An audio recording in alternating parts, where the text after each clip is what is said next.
I was leading a rescue mission in Iraq when the hospital called. Your daughter is in critical condition, the nurse said. Your wife's new husband hurt her. And the detective won't act his brother is the police chief without knowing who I am. Next morning, military at their door. You know what they don't tell you about war zones? It's not the bullets that'll mess you up, it's the damn phones. Mine was buzzing like an angry hornet against my Kevlar vest while I'm trying to shepherd a terrified kid through an alley that looked like God's own garbage disposal. The dust was so thick you could chew it, and the rotor wash from our birds overhead was turning the whole street into a sandblaster convention. Perfect timing for a phone call, right? The kid couldn't have been more than 8, had his tiny fingers wrapped around mine like I was his personal lifeline to not becoming street pizza. His dark eyes kept darting between the rubble and my face, probably wondering if this giant American with the funny accent was going to get him killed or get him home. I was leaning toward the latter, but hey, the day was young. That's when my sat phone decided to have a cardiac episode against my ribs.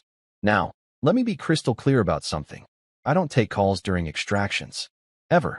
It's like answering your phone during brain surgery or checking Instagram while your house is on fire. You just don't do it. But something in my gut, that part of me that's pure dad DNA and nothing else, made me hit that green button like it owed me money. Your daughter is in critical condition. Just like that. No hello. No, is this a good time? No gentle lead-in. Just a verbal sledgehammer to the solar plexus. The nurse on the other end had this voice, scared but steady, like she'd been practicing this conversation in her head for hours. Her name was Aisha Kareem, she said, calling from St. Gabriel Children's Hospital. Even through the static and the sound of my world imploding, I could tell she was the real deal. Your wife's new husband brought her in, Aisha continued, and I swear I could hear her choosing each word like she was defusing a bomb. He claimed she fell. The injuries don't match the story. I called a detective, but he won't act. His brother is the police chief. My head started ringing like I'd been standing too close to an IED. Lily, my baby girl, my ex-wife Julia, who'd apparently traded up to some yahoo named Brent O'Malley while I was playing soldier overseas. And the cherry on top of this garbage sundae, the police chief's brother was Detective Carl Mercer, who apparently thought justice was optional when family was involved. You ever have one of those moments where time splits in half? Half of me was still in that dusty alley, holding on to this scared kid, watching my team move toward the extraction point like we'd done 100 times before. The other half was already on a plane, already in that hospital room, already figuring out which heads needed to roll. It's a weird feeling, being in 2 places at once. Wouldn't recommend it. Listen to me very carefully, I told Nurse Aisha, and my voice came out steadier than I felt. I need you to photograph everything. Every bruise, every mark, every damn thing that doesn't look right. Seal my daughter's clothes in evidence bags. Do it right, chain of custody style. Keep that medical chart locked down tight. Can you do that for me? Already done, she said, and I could have kissed her through the phone. I've been a pediatric nurse for 12 years. I know what abuse looks like. I turned to Sergeant Leo Drake, my second in command, who was giving me that look, the one that said I was about to do something spectacularly stupid and he was going to have to clean up the mess. Leo's good people. Former Detroit cop who joined the Army after his partner got gunned down by some tweaker with more drugs than brain cells. He understands that some lines you don't cross. Drake, you've got point, I said, handing him the tactical lead like I was passing him a live grenade. Execute the extraction protocol. Everyone goes home. Sir, you're breaking about 17 different protocols right now, he said, but his tone was more worried than insubordinate. Command's gonna have your ass for breakfast. I looked at him, then at the kid still clinging to my hand, then at the chaos swirling around us like the world's worst snow globe. Protocol doesn't raise my kid, Sergeant. Protocol doesn't tuck her in at night, or help her with math homework, or scare away the monsters under her bed. And protocol sure as hell doesn't keep some piece of garbage from putting his hands on her. Drake nodded once, sharp, military. Understood, sir. We'll handle the cleanup here. You go handle yours. That's when I called in a favor that was going to cost me big time. Major Quentin Rhodes owed me for that mess in Kandahar where I'd pulled his sorry, but out of a firefight that should have been his last day on Earth. Quincy's got more pull with the brass than a freight train, and when I told him I needed emergency leave and transport back to the States, he didn't ask questions. Just said, "Consider it done." 21 minutes later, we were wheels up, and I was staring at the desert disappearing beneath us like a bad dream. But I wasn't thinking about sand or insurgents or the mission we'd just completed. I was thinking about 3 names I'd scratched onto my knee board with a tactical pen: Brent O'Malley, Detective Carl Mercer, and Chief Alan Mercer. See, here's the thing about guys like me: we don't do emotional outbursts. We don't show up screaming and throwing punches like some yahoo in a bad action movie. That's amateur hour stuff. When you've spent years learning how to dismantle networks of bad guys who think they're untouchable, you develop a different approach. You learn to pull levers instead of triggers. You learn to apply pressure in all the right places until the whole rotten structure comes tumbling down. I wasn't coming home to shout or cry or have some dramatic confrontation in a hospital corridor. I was coming home to wage war, the quiet kind, the methodical kind, the kind that starts with phone calls and paperwork and ends with handcuffs and orange jumpsuits. Because these clowns had made one crucial miscalculation. They thought being connected would protect them. They thought their little boys' club of badges and favors would keep them safe. They were about to learn the difference between local politics and federal intervention. They were about to discover that some fights you can't win by knowing the right people or greasing the right palms. And most importantly, they were about to find out what happens when you mess with a soldier's kid. The plane banked toward home, and I started making my list. 21 minutes. That's how long it took to go from holding a scared kid's hand in a dust bowl to strapping myself into a military transport that was hauling ass toward the States like its tail was on fire.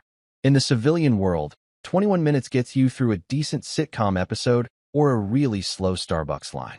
In my world, 21 minutes was enough time to completely flip the script on everything I thought I knew about my life. The heat coming off that Iraqi runway looked like reality was having a stroke, all wavy and distorted, like someone had cranked the contrast knob on the universe until everything looked fake. But sitting there in that cargo hold, watching the desert shrink to nothing through a porthole the size of a dinner plate, the only thing that felt real was the white-hot ball of rage sitting in my chest like a coal that wouldn't burn out. You know what they don't tell you about emergency flights? The silence.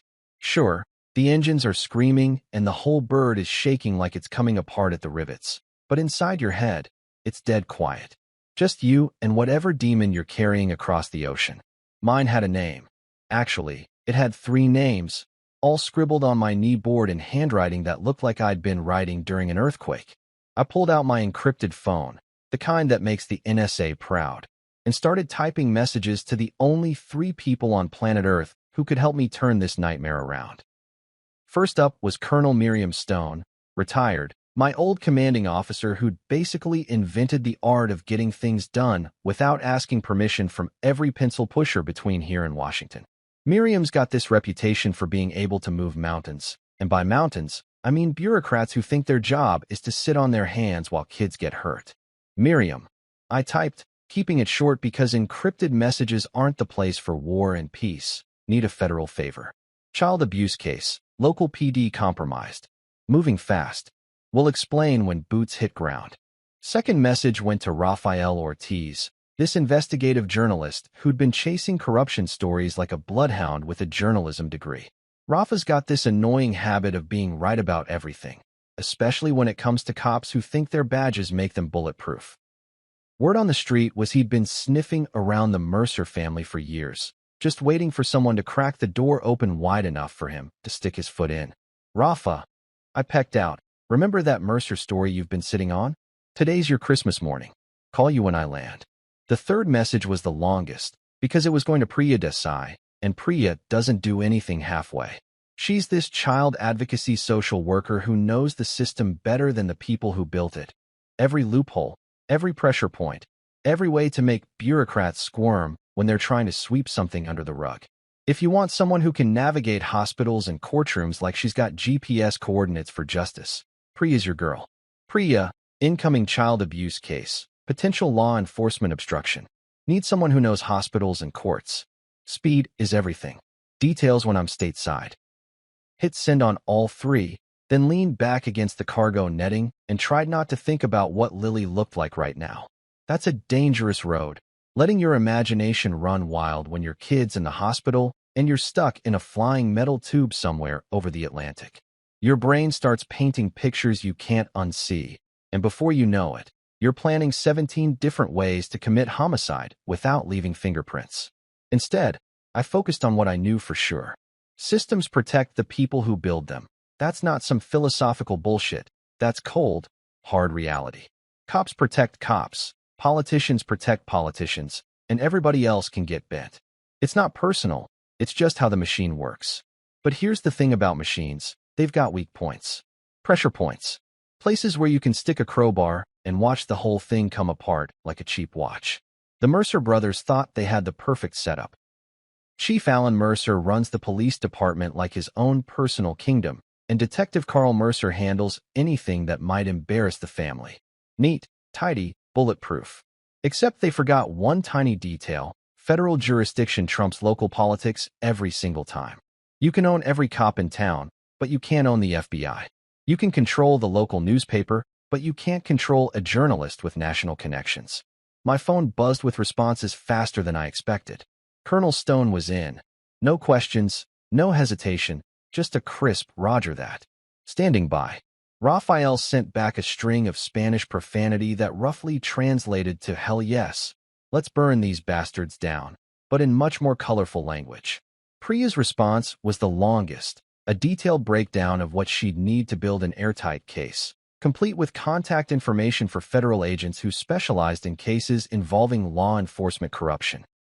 The plane hit some turbulence, and for a minute I felt like I was back in that dusty alley with mortars dropping too close for comfort. But this wasn't random violence. This was personal. Some jackass with a badge and a family connection had decided my daughter was expendable, that her pain was an acceptable price for his convenience. That was their first mistake. Their second mistake was thinking geography was going to protect them. See, they figured I was safely tucked away in a war zone, playing soldier while they played house with my family. They thought distance meant safety. What they didn't realize was that the same training that made me good at hunting bad guys overseas worked just fine on the home front. The ocean stretched out below us like a challenge. All that water between me and Lily, like someone had drawn a line in the sand and dared me to cross it. But I wasn't some weekend warrior dad who was going to show up and make a scene. I was a professional problem solver, and the Mercer family had just become my next assignment. I closed my eyes and started planning. Not the angry, emotional kind of planning that gets you arrested for assault. The cold, methodical kind that gets results. By the time we touched down, I'd have a federal task force, a journalist with a grudge, and a social worker who knew every judge in the state. The Mercers were about to learn the difference between local influence and federal heat. Wheels down in 6 hours. Game time. You know what hits you first when you walk into a children's hospital? It's not the antiseptic smell or the squeaky clean floors that look like someone attacked them with a fire hose and industrial bleach. It's the silence underneath all the noise, the kind of quiet that comes from kids who are too hurt to cry and parents who've run out of prayers. St. Gabriel Children's Hospital had that silence in spades, hanging in the air like smoke you can't wave away. Nurse Aisha Karim was waiting for me at the ER doors like she'd been planted there. And let me tell you something. This woman didn't mess around with pleasantries. No, "How was your flight?" Or "Thanks for coming so quickly." Just a sharp nod and eyes that said she'd seen enough bullshit to last 3 lifetimes. She had this way of walking that reminded me of the good sergeants I'd served with.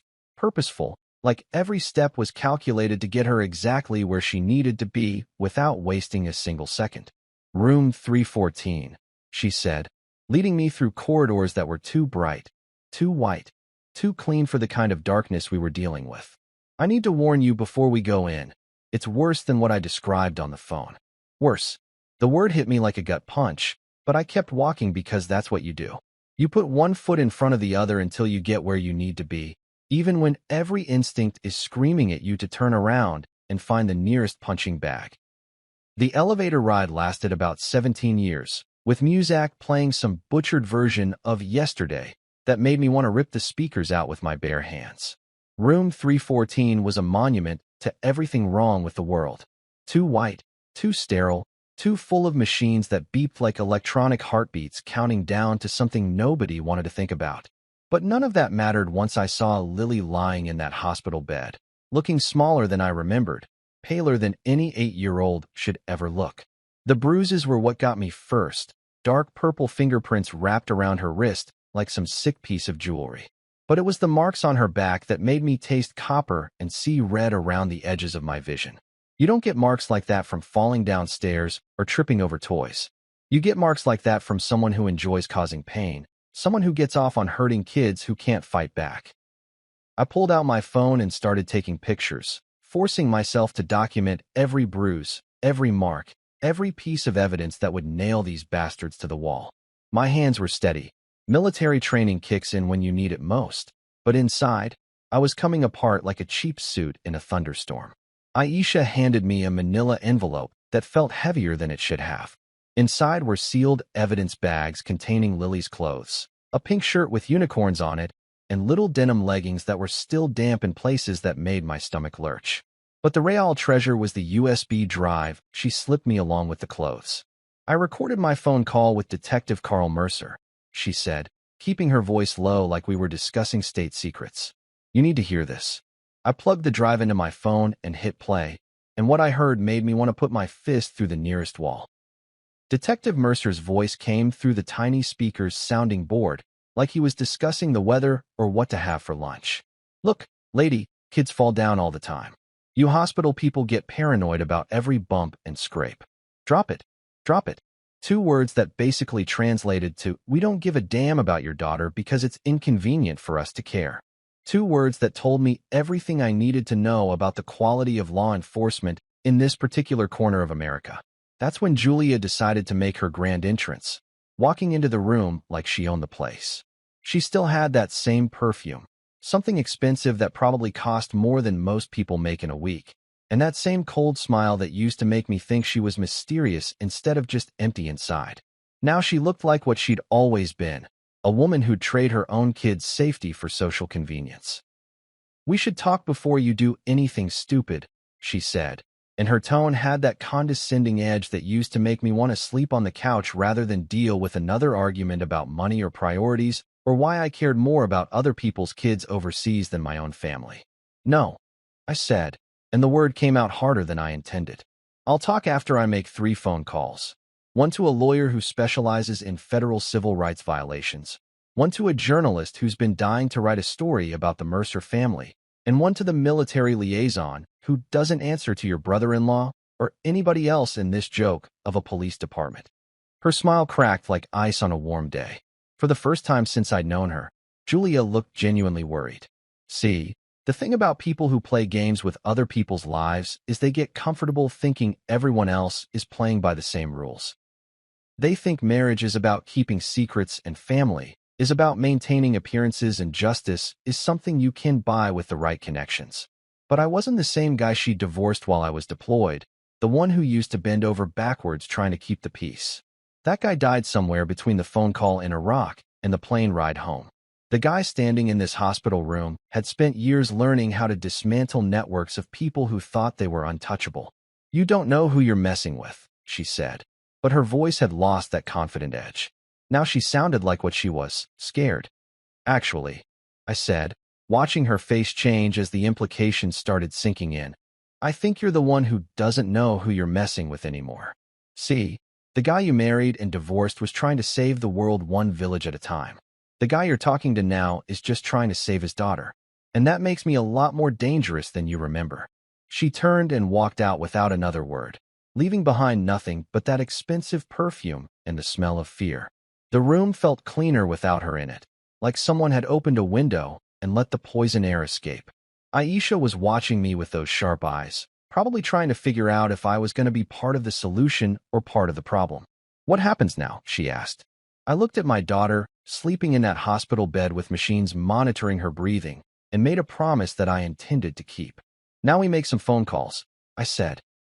And then we watch these bastards learn the difference between local politics and federal justice. Dawn came up over the city like God was having second thoughts about the whole sunrise thing, all gray and reluctant, like it didn't want to shed light on whatever ugliness was about to unfold. I was sitting in Mel's Diner on 5th Street at 0530 hours, nursing coffee that could strip paint and watching the door for Rafael Ortiz. Mel's was one of those places that looked like it had been decorated by someone's grandmother in 1987 and nobody had bothered to update it since. Cracked vinyl booths, fluorescent lights that hummed like angry wasps, and a smell that was part bacon grease, part industrial cleaner, and part broken dreams. Raphael walked in at exactly 0535, and the first thing I noticed was that he looked like he hadn't slept in about 3 days. His hair was doing that thing where it can't decide which direction it wants to grow. His shirt looked like he'd grabbed it off the floor, and he had that slightly manic gleam in his eyes that investigative journalists get when they smell blood in the water. He slid into the booth across from me carrying a leather messenger bag that looked older than both of us combined. "You know," he said, pulling out a flash drive that was smaller than my thumb. "I've been sitting on this story for 8 years, waiting for someone with the balls and the standing to crack it wide open. Turns out all I needed was a pissed-off dad with federal connections and a security clearance." The flash drive looked innocent enough, just a piece of plastic and circuitry that probably cost about $5 at Best Buy. But when Raphael plugged it into his laptop and started clicking through files, I realized I was looking at enough evidence to bury the Mercer family so deep they'd need archaeological equipment to find them. We're talking about sealed complaints that mysteriously disappeared from the system, hospital logs that showed a pattern of suspicious injuries getting written off as accidents, and police reports that had been redacted so heavily they looked like government UFO documents. "Holy shit," I said, scrolling through page after page of what looked like a systematic cover-up spanning nearly a decade. "How the hell did you get all this?" Raphael grinned like a shark who'd just spotted a wounded swimmer. "You'd be amazed how many nurses, social workers, and beat cops have been keeping their own copies of reports, just in case someone ever came along who could actually do something with them. Turns out half the department knows the Mercer brothers are dirty. They just needed someone with enough juice to make it stick." One file in particular caught my attention, a case from 3 years ago involving a 6-year-old girl who'd been brought to St. Gabriel's with injuries that the attending physician had described as consistent with systematic abuse. The detective assigned to the case? Carl Mercer. The final disposition? Case closed due to insufficient evidence, despite the fact that the medical examiner's report was more damning than a DNA test at a paternity hearing. "You are the missing piece," Raphael said, tapping the screen with a finger that had ink stains under the nail. "You're the father with military standing, federal connections, and a daughter who was victimized by the same system that's been protecting these clowns for years. You can tear the lid off this thing in a way that nobody else could." From Mel's, I drove straight to a federal annex building downtown that looked like it had been designed by someone who thought intimidating bureaucracy was an architectural style. All concrete and glass and security checkpoints that made you feel like you were entering a minimum security prison. But inside that building was Colonel Miriam Stone, and when I walked into her temporary office, I felt like I was back in the Army for the first time since my discharge. Miriam looked exactly like what Central Casting would order if they needed someone to play a retired military officer who could still kick ass and take names.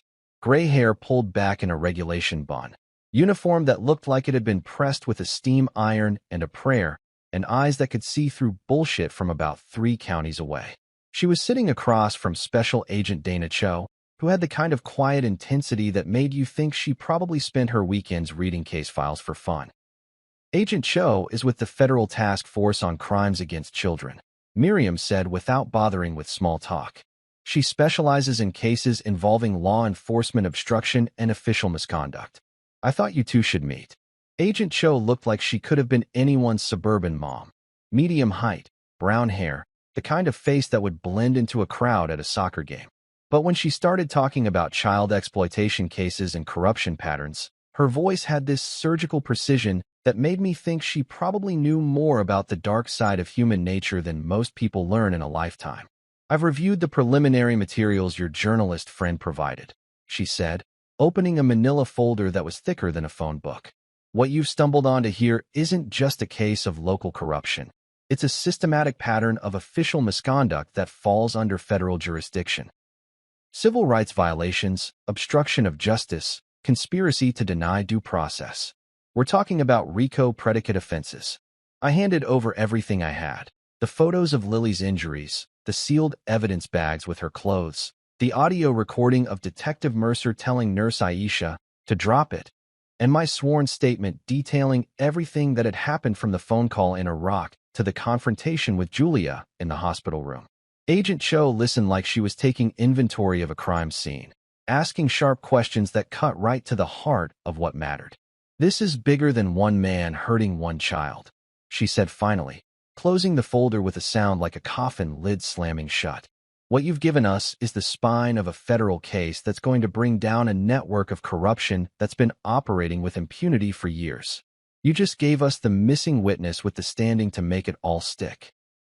She opened a drawer in the conference table and pulled out a digital recorder that looked like it belonged in a spy movie. "We move now," she said, hitting the record button, "before they have time to destroy evidence or coordinate their stories or disappear into the bureaucratic maze they've been hiding behind." The recorder's red light started blinking, and I realized we'd just crossed the point of no return. This wasn't about revenge anymore. It was about justice. And justice, as it turns out, has its own timeline that doesn't give a damn about anyone's convenience or connections or family ties. "State your name for the record," Agent Cho said, and I smiled for the first time since that phone call in Iraq. "Time to burn it all down." You know what's beautiful about federal coordination? It's like watching a Swiss watch made of badges and warrants. Every piece moving in perfect synchronization, every timing calculated down to the second. By late afternoon, Agent Cho had assembled what looked like the cast of a really expensive action movie. CID investigators who specialized in military-connected cases, HHSOIG agents who knew how to follow money trails through bureaucratic mazes, federal marshals who looked like they bench-pressed small cars for fun, and military police who understood that sometimes justice requires a little extra muscle. The coordination meeting happened in a conference room that smelled like bad coffee and good intentions. Agent Cho stood at the head of a table covered with maps, photographs, and arrest warrants that had more signatures on them than a high school yearbook. She moved through the operational plan like a conductor leading an orchestra, making sure every agency knew their part in what was about to become the Mercer family's worst Tuesday morning in recorded history. "We do not go to the local station," she emphasized, tapping the map with a laser pointer that probably cost more than my monthly combat pay. "These people own that building. They own those walls. They own every desk and filing cabinet and coffee machine. We go around them, over them, and through them, but we do not give them home field advantage." The plan was elegantly simple, which is usually the sign of someone who knows what they're doing. 2 simultaneous operations: Brent O'Malley's suburban castle and Chief Alan Mercer's McMansion on the other side of town. No phone calls, no warnings, no courtesy notifications to give these clowns time to lawyer up or coordinate their stories. Just a dark tide of federal authority rolling up to their front doors at exactly 0607 hours, because apparently Agent Cho believed in the psychological impact of getting people out of bed before their brains were fully operational. I spent the night in a hotel room that looked like it had been decorated by someone who thought generic business traveler was a legitimate design philosophy.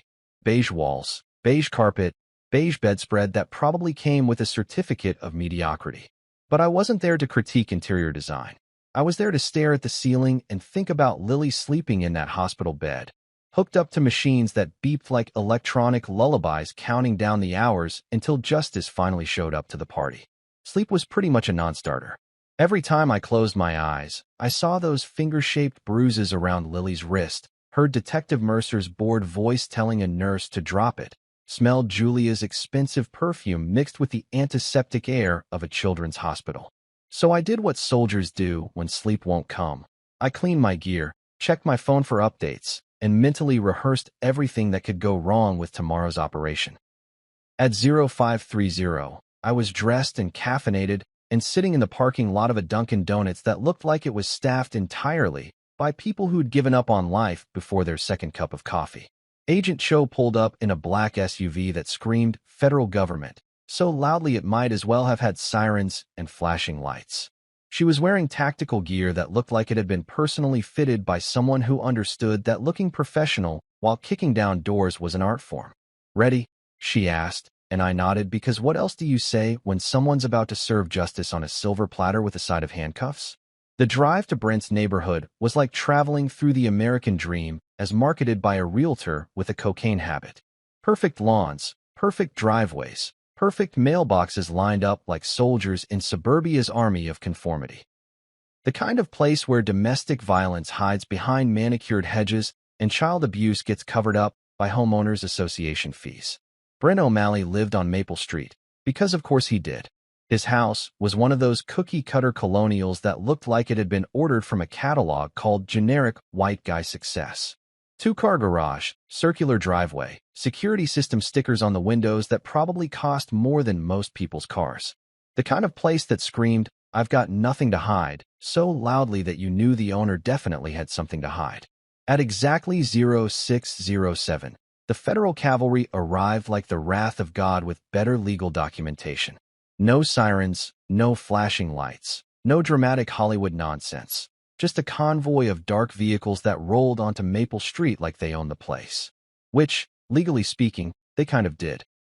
I watched from Agent Cho's SUV as two plainclothes agents approached the front door while uniformed officers took positions at the corners of the house.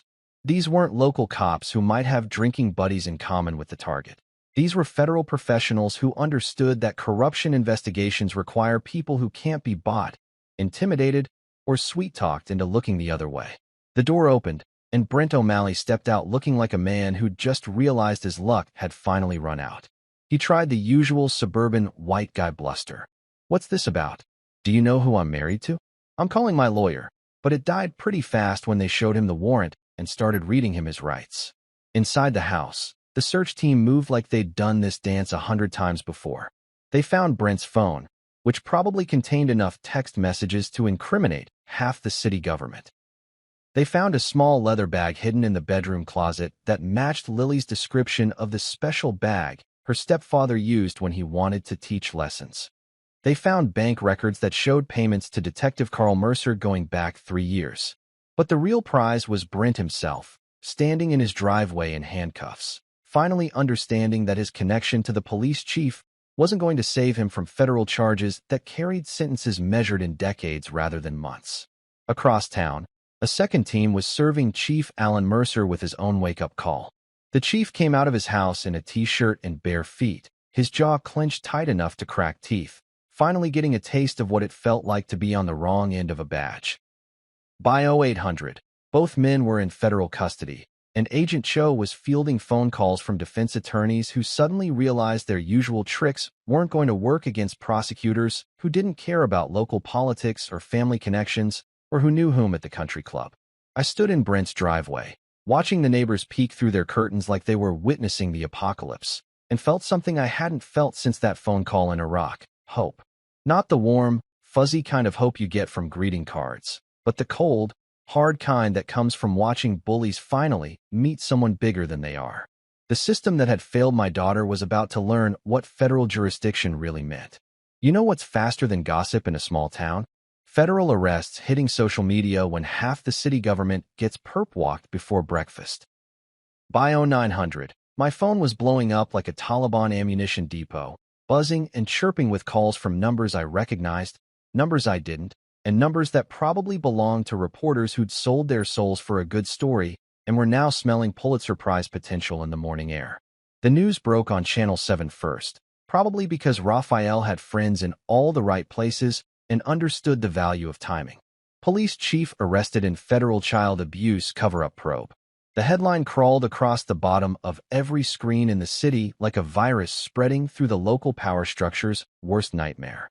By mid-morning, it wasn't just local news. CNN picked it up, then Fox, then every blogger and podcaster who'd ever complained about police corruption had something to say about the Mercer family's spectacular fall from grace. I was holed up in my rental car outside St. Gabriel's Hospital, watching the media circus set up camp on the front lawn like they were preparing for a siege. News vans with satellite dishes, reporters checking their hair and phone cameras, photographers with lenses long enough to spot corruption from orbit. The whole scene looked like democracy having a messy public breakdown, which, when you think about it, was pretty much exactly what was happening. My phone rang for the 20th time in an hour, and I let it go to voicemail along with all the others. Reporters wanting quotes, old army buddies who'd seen my name in the news, distant relatives suddenly remembering they had my number. Even got a call from some producer in Hollywood who wanted to know if I'd sold the movie rights yet. Because apparently nothing says American justice like turning your kids' trauma into entertainment for people who eat popcorn in the dark. At 0912, Julia showed up at my temporary command post, which was basically a rented Honda Civic in the hospital parking lot. She brought Detective Carl Mercer with her, and the two of them looked like they were heading to a funeral, which, considering what had happened to their little protection racket, they basically were. Julia was wearing her serious conversation face, the one she used to put on when she wanted to discuss money or why I spent too much time overseas or whether we should refinance the house. Carl looked like someone had told him Santa Claus was actually a federal prosecutor. They walked up to my car like they owned the place, which was pretty ballsy considering one of them was married to a guy who was currently enjoying federal hospitality and the other one was probably going to join him before lunch. Julia tapped on my window with fingernails that probably cost more than most people's grocery budget, wearing that smile that used to make me think she was being mysterious instead of manipulative. I rolled the window down exactly 2 inches, enough to hear whatever bullshit they were selling, not enough to make it feel like a friendly conversation. "We need to talk," Julia said, using that tone that suggested this was somehow my fault. "Before you make this situation worse for everyone, including Lily."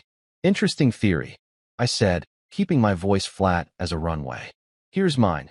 You and Detective Dumbass there need to get away from my car before I call Agent Cho and let her know you're attempting to intimidate a federal witness." Carl stepped forward, probably forgetting that his badge didn't carry much weight when his boss was wearing handcuffs and an orange jumpsuit. "Look, we can work this out. Family business should stay family business. Nobody needs to get hurt here." I looked at him through that 2-inch gap in the window and wondered if he'd practiced that speech in the mirror or if stupidity just came naturally to him. "Detective Mercer," I said, "your brother is in federal custody. Your brother-in-law is looking at 20 years in prison, and you're standing in a hospital parking lot trying to intimidate the father of an abuse victim. If you think this situation can get any worse for you, I'm happy to prove you wrong." Julia's mask slipped for just a second, and I saw something I'd never seen before, genuine fear. Not the social anxiety she used to get when she thought people were judging her outfit or her car or her choice in husbands. This was the kind of fear that comes when you realize the game is over and you're standing on the wrong side of history with your ass hanging out in the wind. But instead of backing down, she doubled down, because people like Julia would rather burn the whole world down than admit they were wrong. "You think you're some kind of hero?" she hissed through that window gap. "You destroyed a family. You destroyed careers. You destroyed lives." "No," I said, and my voice came out colder than I intended. "I protected my daughter. The rest of you destroyed yourselves." That's when Colonel Miriam Stone pulled up in a government sedan that looked like it had been designed by people who understood that intimidation was a form of communication. She got out wearing her dress uniform and the kind of expression that made junior officers check their shoelaces and senior officers remember urgent appointments somewhere else. Julia and Carl took one look at 6 feet of retired military officer walking toward them like justice in a pressed uniform and suddenly remembered they had somewhere else to be. They scurried back to their car faster than cockroaches when someone turns on the kitchen lights. Colonel Stone watched them drive away, then walked over to my window with a manila envelope thick enough to choke a horse. "Assistant District Attorney Sophia Park is expecting you," she said. "She's got bank transfers, text messages, and a timeline that puts your ex-wife and her husband exactly where your daughter said they were when the abuse happened." Meanwhile, across town, Major Rhodes and Agent Cho were holding a joint press briefing that was getting more coverage than a presidential election. They didn't mention my name. Federal investigations protect witnesses, unlike local police departments that leak information like sieves. But they made it clear that this case mattered, that children's voices would be heard, and that nobody was above the law. The reporters asked the usual questions about jurisdiction and evidence, and whether there would be more arrests. Agent Cho answered with the kind of professional precision that made it clear she'd done this dance before. But when some jackass from the back row asked whether this was just federal overreach targeting local law enforcement, her expression went Arctic. This investigation began when a nurse called to report suspected child abuse and a detective told her to drop it, she said. "If that's what you consider legitimate law enforcement, then we have very different definitions of the word legitimate." By noon, The story had legs and was running marathons across every news platform in America. The Mercer family's protection racket was front-page news, and suddenly everyone who'd ever been told to drop it by local police was finding their voice. My phone buzzed with a text from Raphael. "Check your email. We're just getting started." I smiled for the first time all day. Sometimes justice needs a little help going viral. You know what's funny about courtrooms? They're designed to look like justice actually lives there. All that polished wood and fancy carpet and marble that probably cost more than most people's houses. Like someone figured if you made the room impressive enough, truth would feel obligated to show up for the party. The federal courthouse downtown had all the bells and whistles. High ceilings that made every whisper echo like a confession. Windows that let in just enough light to make everyone look either angelic or guilty, depending on where they sat. And that particular smell that courtrooms have. Part furniture polish, part fear, part the lingering ghosts of every lie that had ever been told under oath. 2 days after the arrests, the place was packed tighter than a subway car during rush hour. The Mercers' friends from City Hall had claimed the back benches like they were at a high school football game. All of them wearing their "this is a terrible misunderstanding" faces while secretly calculating how much distance they needed to put between themselves and the sinking ship. You could practically hear the sound of loyalty evaporating in real time. I was sitting in the third row, right behind Assistant District Attorney Sophia Park, who looked like she'd been born to stand in front of juries and explain why bad people deserved bad things to happen to them. Sophia had this way of organizing evidence that reminded me of watching a Master Sergeant field strip a rifle. Every piece had its place, every movement was efficient, and when she was done, you had something that could definitely do some damage. Judge Althea Monroe took the bench at exactly 0900, and let me tell you something about Judge Monroe. She had the kind of presence that made everyone in the room sit up straighter and remember their manners. 20 years on the federal bench, 15 years before that as a prosecutor who specialized in cases involving children, and a reputation for being tougher than overcooked steak when it came to people who hurt kids. If you were a defendant in her courtroom, you'd better come correct or go home disappointed. Ada Park stood up and started laying out the case like she was building a house. Foundation first, then walls, then a roof that would keep all the evidence nice and dry. She began with Nurse Aisha's photographs, blown up on a screen that made those finger-shaped bruises around Lily's wrist look like they'd been painted with purple ink. The courtroom went dead quiet, the kind of silence that happens when people realize they're looking at something that's going to give them nightmares. "Ladies and gentlemen of the jury," Park said, her voice carrying across the courtroom like it owned the place. This case began when a pediatric nurse saw injuries that didn't match the story she was told. It continued when she called the police and was told to drop it. And it ends today, with you deciding whether a badge gives someone the right to ignore a child's pain. She moved through the evidence like a conductor leading an orchestra, each piece building on the last. The sealed evidence bags containing Lily's clothes, still tagged and photographed according to chain of custody procedures that would make a forensics textbook proud. My sworn statement, delivered via video link because apparently my security clearance made me too valuable to risk in an open courtroom. The audio recording of Detective Carl Mercer telling Nurse Aisha to drop it when she called about a suspected child abuse case. But the real showstopper was Raphael's work. 8 years of investigative journalism condensed into a timeline that looked like a roadmap to hell.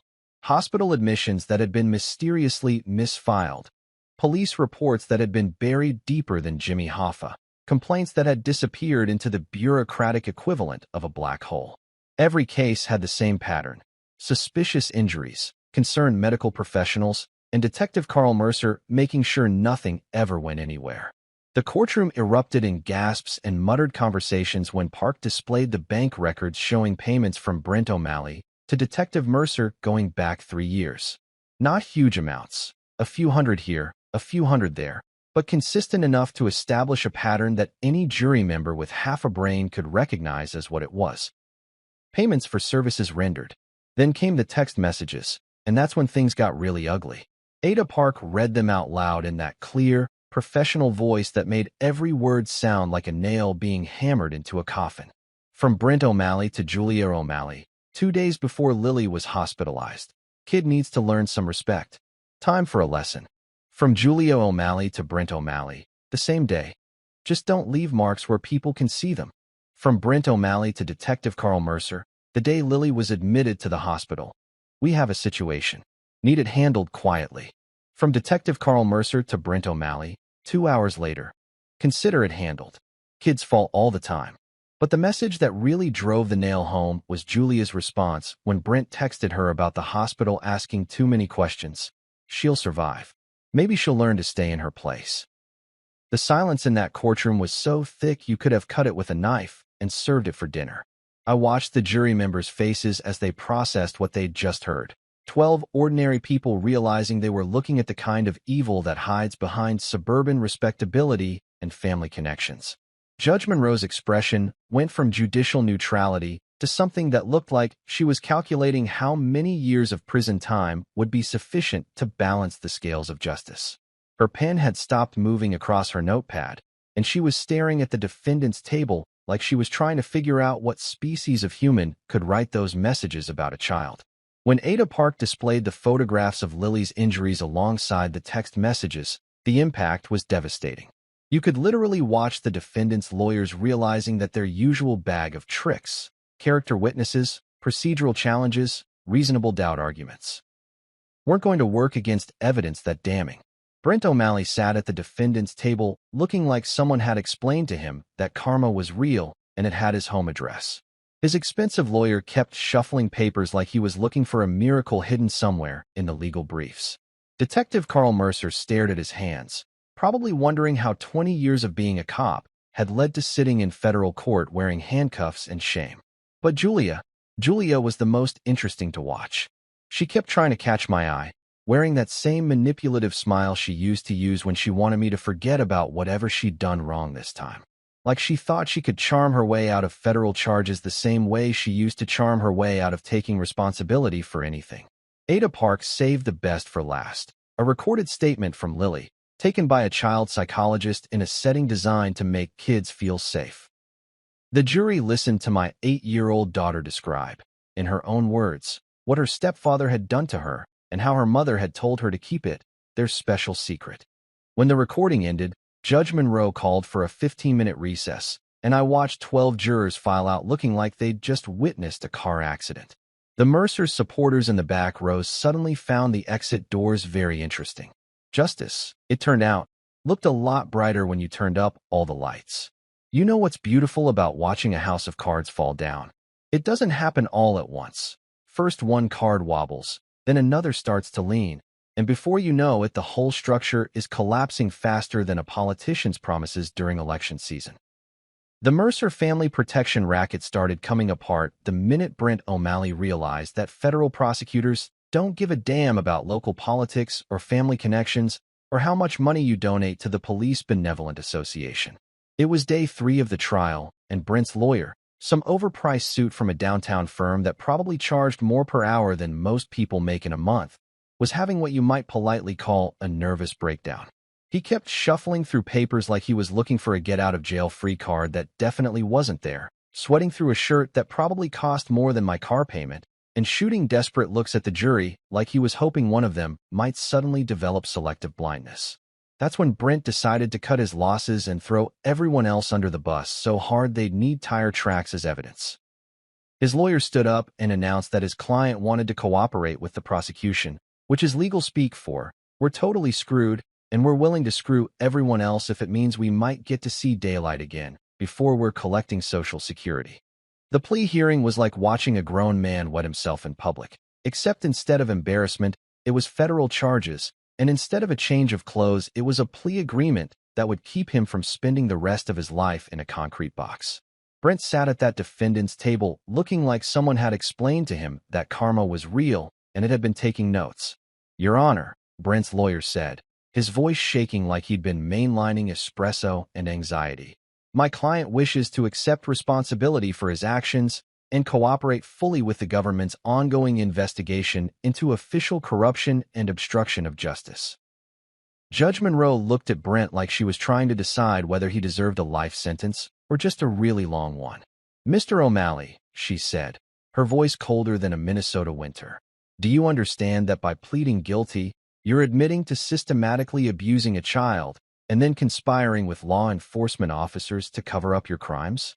Brent nodded like a bobblehead with a nervous condition. Yes, Your Honor. I also understand that my cooperation agreement requires me to provide complete and truthful testimony about the role played by Julia O'Malley, Detective Carl Mercer, and Chief Alan Mercer in obstructing this investigation. And just like that, the floodgates opened. Brent started spilling secrets like a drunk girl at a slumber party, except instead of gossip about who kissed whom behind the gymnasium, it was detailed testimony about how the Mercer brothers had been running interference for abusers for years. He told the court about cash payments, about phone calls telling him not to worry because Carl has it handled, about Julia coaching him on what to say if anyone asked questions about Lily's injuries. The best part, and by best, I mean the part that made me want to reach across that courtroom and shake his hand before punching him in the face, was when he described how the system worked. Concerned citizens would call the police about suspicious injuries or strange behavior from kids in the neighborhood. Detective Carl Mercer would take the calls, file reports that looked official, and then make sure those reports disappeared into the bureaucratic equivalent of a black hole. Meanwhile, Chief Alan Mercer would handle any federal inquiries by claiming jurisdiction and promising thorough investigations that never actually happened. It was a beautiful system, really, if you were the kind of sociopath who thought protecting child abusers was a legitimate use of taxpayer money and law enforcement authority. Detective Carl Mercer folded next, because apparently watching your co-conspirator throw you under the bus will make you reconsider your loyalty to the cause. His plea hearing was even more pathetic than Brent's, mostly because he spent the whole time trying to convince Judge Monroe that he was really a good cop who'd just made some bad decisions. Which is like saying Jeffrey Dahmer was really a good neighbor who just had some unusual dietary preferences. Your Honor, Detective Mercer said, his voice cracking like a 13-year-old boy asking someone to prom. I want to take responsibility for my actions and make amends for the harm I've caused to the community and to the children I swore to protect. Judge Monroe looked at him like she was calculating how much bullshit she was willing to tolerate in her courtroom on any given Tuesday. Detective Mercer, she said, you took an oath to serve and protect the citizens of this community. Instead, you used your badge and your authority to protect child abusers from the consequences of their actions. What exactly do you think making amends looks like in a situation like this? Carl Mercer didn't have an answer for that one. Probably because there isn't a good answer when you've spent years telling hospital workers to drop child abuse cases because they were inconvenient for your family's political ambitions. But the real show was Chief Alan Mercer, who tried to maintain his dignity right up until Internal Affairs played a recording of him coaching another officer on how to route reports to archive status without actually investigating them. The recording was from 2 years ago, captured during what the chief thought was a private conversation in his office about how to handle sensitive cases involving prominent community members. Look, Chief Mercer's voice came through the courtroom speakers like the voice of corruption itself. Sometimes you gotta understand that being a good cop means knowing which cases deserve your full attention and which ones are better left alone. We're not social workers, we're law enforcement officers, and our job is to maintain order in the community. The other voice on the recording, later identified as Detective Mike Harrison, who'd been wearing a wire for the FBI for 6 months, asked what happened when cases involved actual crimes against children. Kids are resilient, the chief's voice replied. They bounce back. But careers and reputations? Those are harder to rebuild. You gotta think about the big picture. When that recording finished playing, you could hear a pin drop in that courtroom.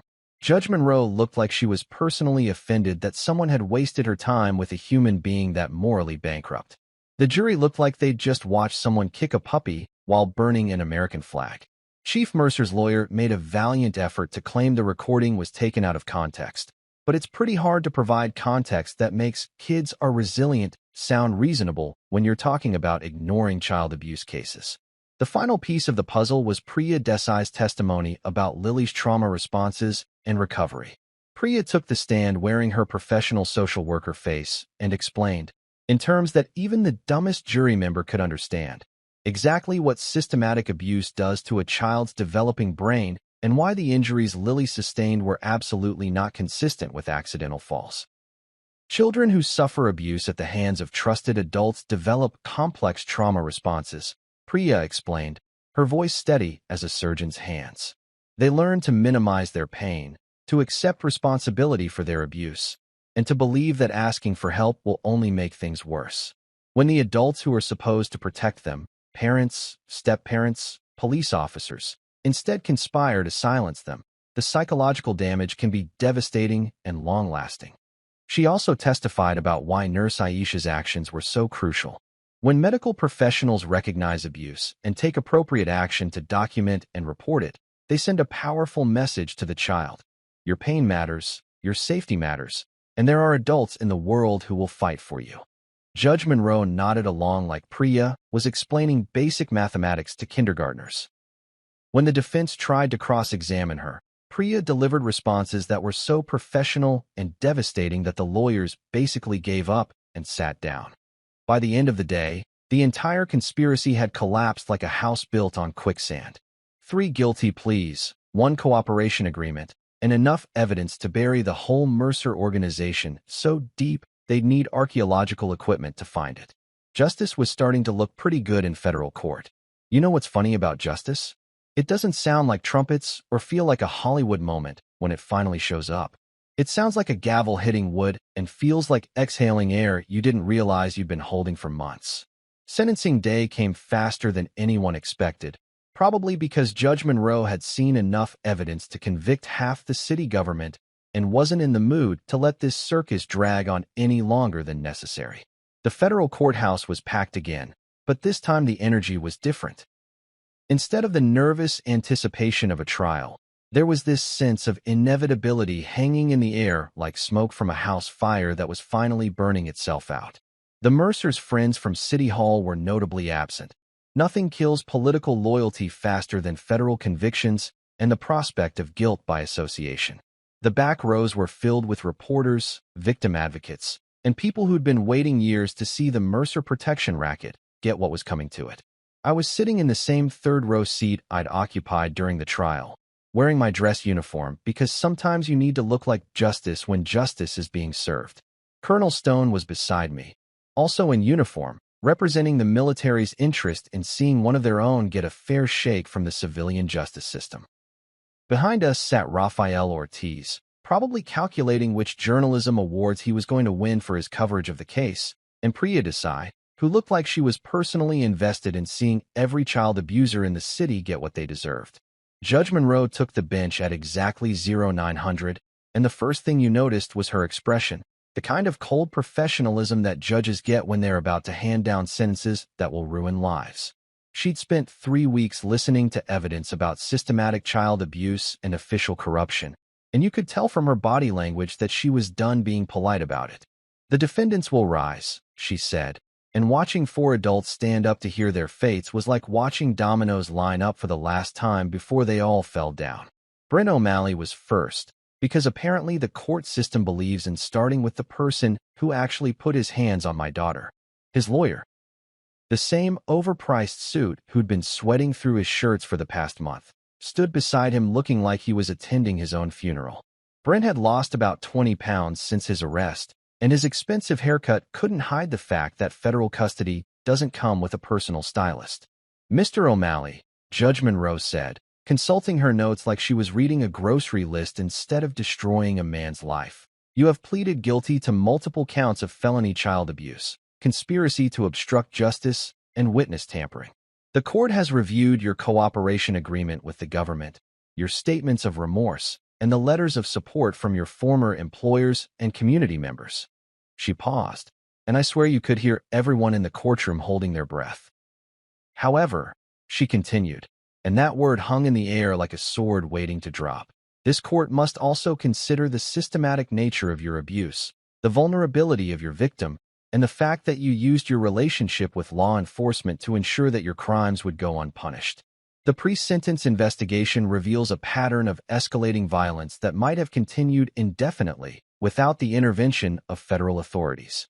The sentence came down like a hammer: 15 years federal prison, 5 years supervised release, mandatory registration as a sex offender, and a permanent restraining order preventing any contact with Lily until she reached the age of 18.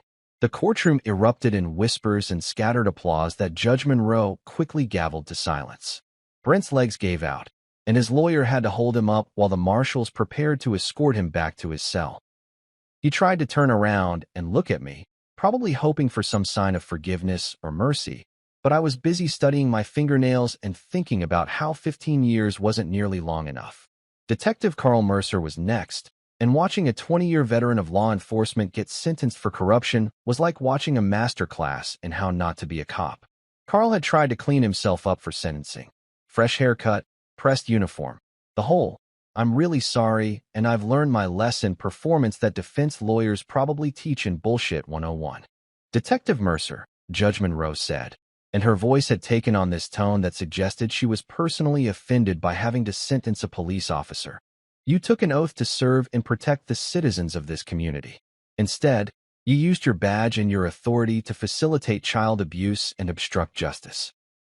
The evidence shows that you received payments totaling over $8,000 in exchange for making child abuse investigations disappear. The sentence was brutal: 12 years federal prison, 3 years supervised release, forfeiture of all pension benefits, and a permanent ban from any law enforcement employment." Carl's wife started crying in the gallery, but Judge Monroe wasn't in the mood for sympathy. "The court notes that your actions didn't just harm individual children," she continued. "You undermined public trust in law enforcement and betrayed every honest police officer who risks their life to protect the innocent. That betrayal of public trust is an aggravating factor that this court cannot ignore." Carl's lawyer tried to argue for leniency based on his client's years of public service, but Judge Monroe shut that down faster than a bouncer at closing time. 20 years of law enforcement experience makes Detective Mercer's crimes worse, not better, she said. He knew exactly what he was doing. He knew it was wrong, and he did it anyway because he thought his badge would protect him from the consequences. But the real show was Chief Alan Mercer, who'd maintained his arrogant attitude right up until the moment he realized that federal judges don't care about local politics or family connections or how many charity golf tournaments you've sponsored. The chief walked to the defendant's table like he was heading to his own execution, which, metaphorically speaking, he pretty much was. "Chief Mercer," Judge Monroe said, and now her voice had taken on the tone of someone who was about to make an example out of somebody. "You held the highest law enforcement position in this city. You were entrusted with protecting the most vulnerable members of our community. Instead, you turned the police department into a criminal enterprise designed to protect child abusers from prosecution." The evidence against the chief was overwhelming. Recorded conversations about hiding evidence, bank records showing payments to offshore accounts, and testimony from half a dozen officers who'd been ordered to make cases disappear. The RICO enhancements meant he was looking at federal conspiracy charges that carried sentences measured in decades, not years. "The court finds that you operated a pattern and practice of corruption that meets the federal definition of racketeering," Judge Monroe continued. "You used your position as chief of police to obstruct justice, intimidate witnesses, and facilitate the systematic abuse of children. This court has rarely encountered such a complete abandonment of public trust." The sentence was devastating: 25 years federal prison, 10 years supervised release, forfeiture of all assets connected to his criminal enterprise, and permanent disbarment from any public employment. The chief's face went white as paper, and for the first time since his arrest, he looked like he finally understood that his connections couldn't save him from federal consequences. But Julia was the one I'd been waiting to see get her comeuppance. She tried to dress for sympathy, wearing some conservative outfit that probably came from a "how to look innocent at your federal sentencing" catalog. Her lawyer had been arguing for months that she was really a victim too, manipulated by her abusive husband into participating in crimes she didn't understand. Judge Monroe wasn't buying it. "Mrs. O'Malley," she said, reading from notes that probably contained every text message Julia had ever sent about keeping Lily's abuse quiet. "The evidence shows that you were not a passive victim in this conspiracy. You actively participated in your daughter's abuse, coached your husband on how to avoid detection, and conspired with law enforcement to ensure that your crimes would go unpunished." The text messages were read aloud again, and hearing Julia's words about teaching Lily to stay in her place, echoing through that courtroom, was like listening to evil speak its own name.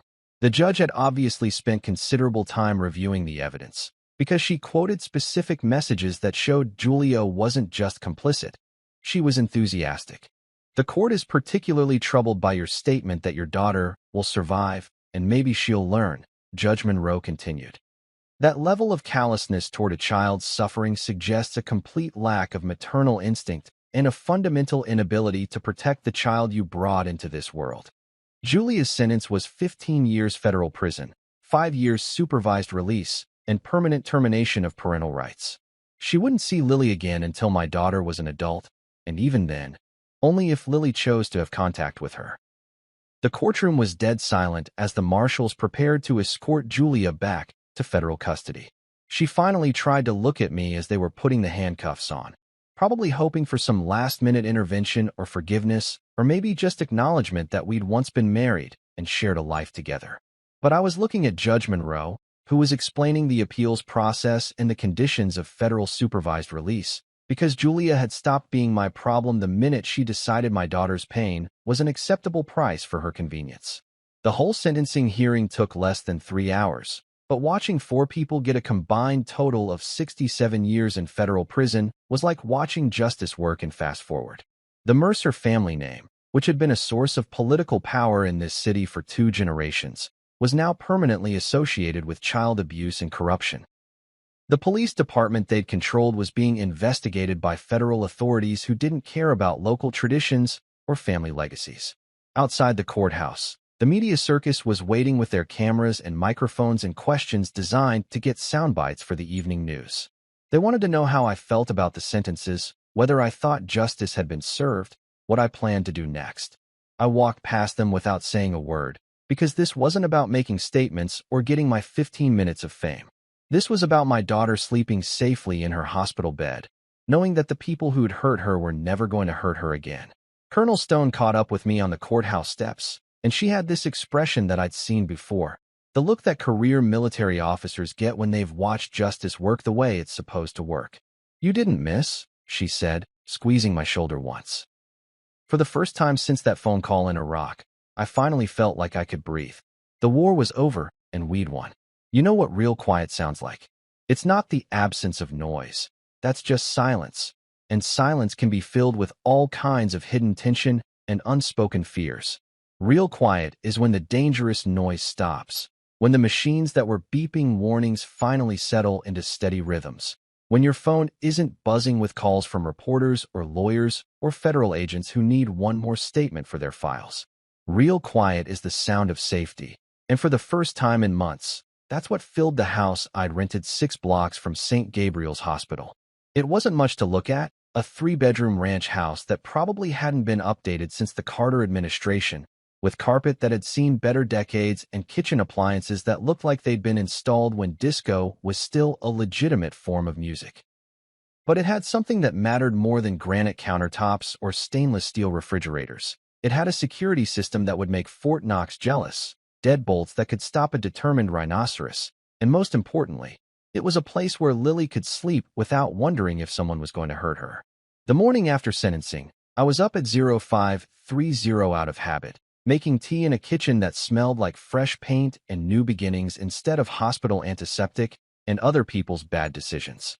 The local newspaper was spread across the kitchen table, featuring a front-page story about the Mercer convictions that Raphael had written with the kind of satisfaction that investigative journalists get when they finally nail the story they've been chasing for years. The headline read, "Federal Sentences End Decades of Corruption," and the subhead was even better, "For Convicted in Child Abuse Cover-Up Conspiracy." But the best part was the editorial that ran alongside Raphael's story, written by someone who'd obviously been paying attention to what this case really meant. For too long, it read, "Our community allowed a culture of silence to protect the powerful at the expense of the powerless." The federal convictions handed down yesterday represent more than justice for one family.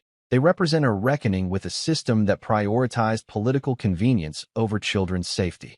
That's when I heard the sound that had become my new favorite noise in the world. Lily's feet shuffling down the hallway, moving at the speed of a kid who's just waking up and isn't entirely sure she wants to be awake yet. She appeared in the kitchen doorway wearing pajamas with unicorns on them, her hair sticking up in directions that defied physics, and cheeks that had finally started to look less gray and more like the healthy pink they used to be before the world tried to break her.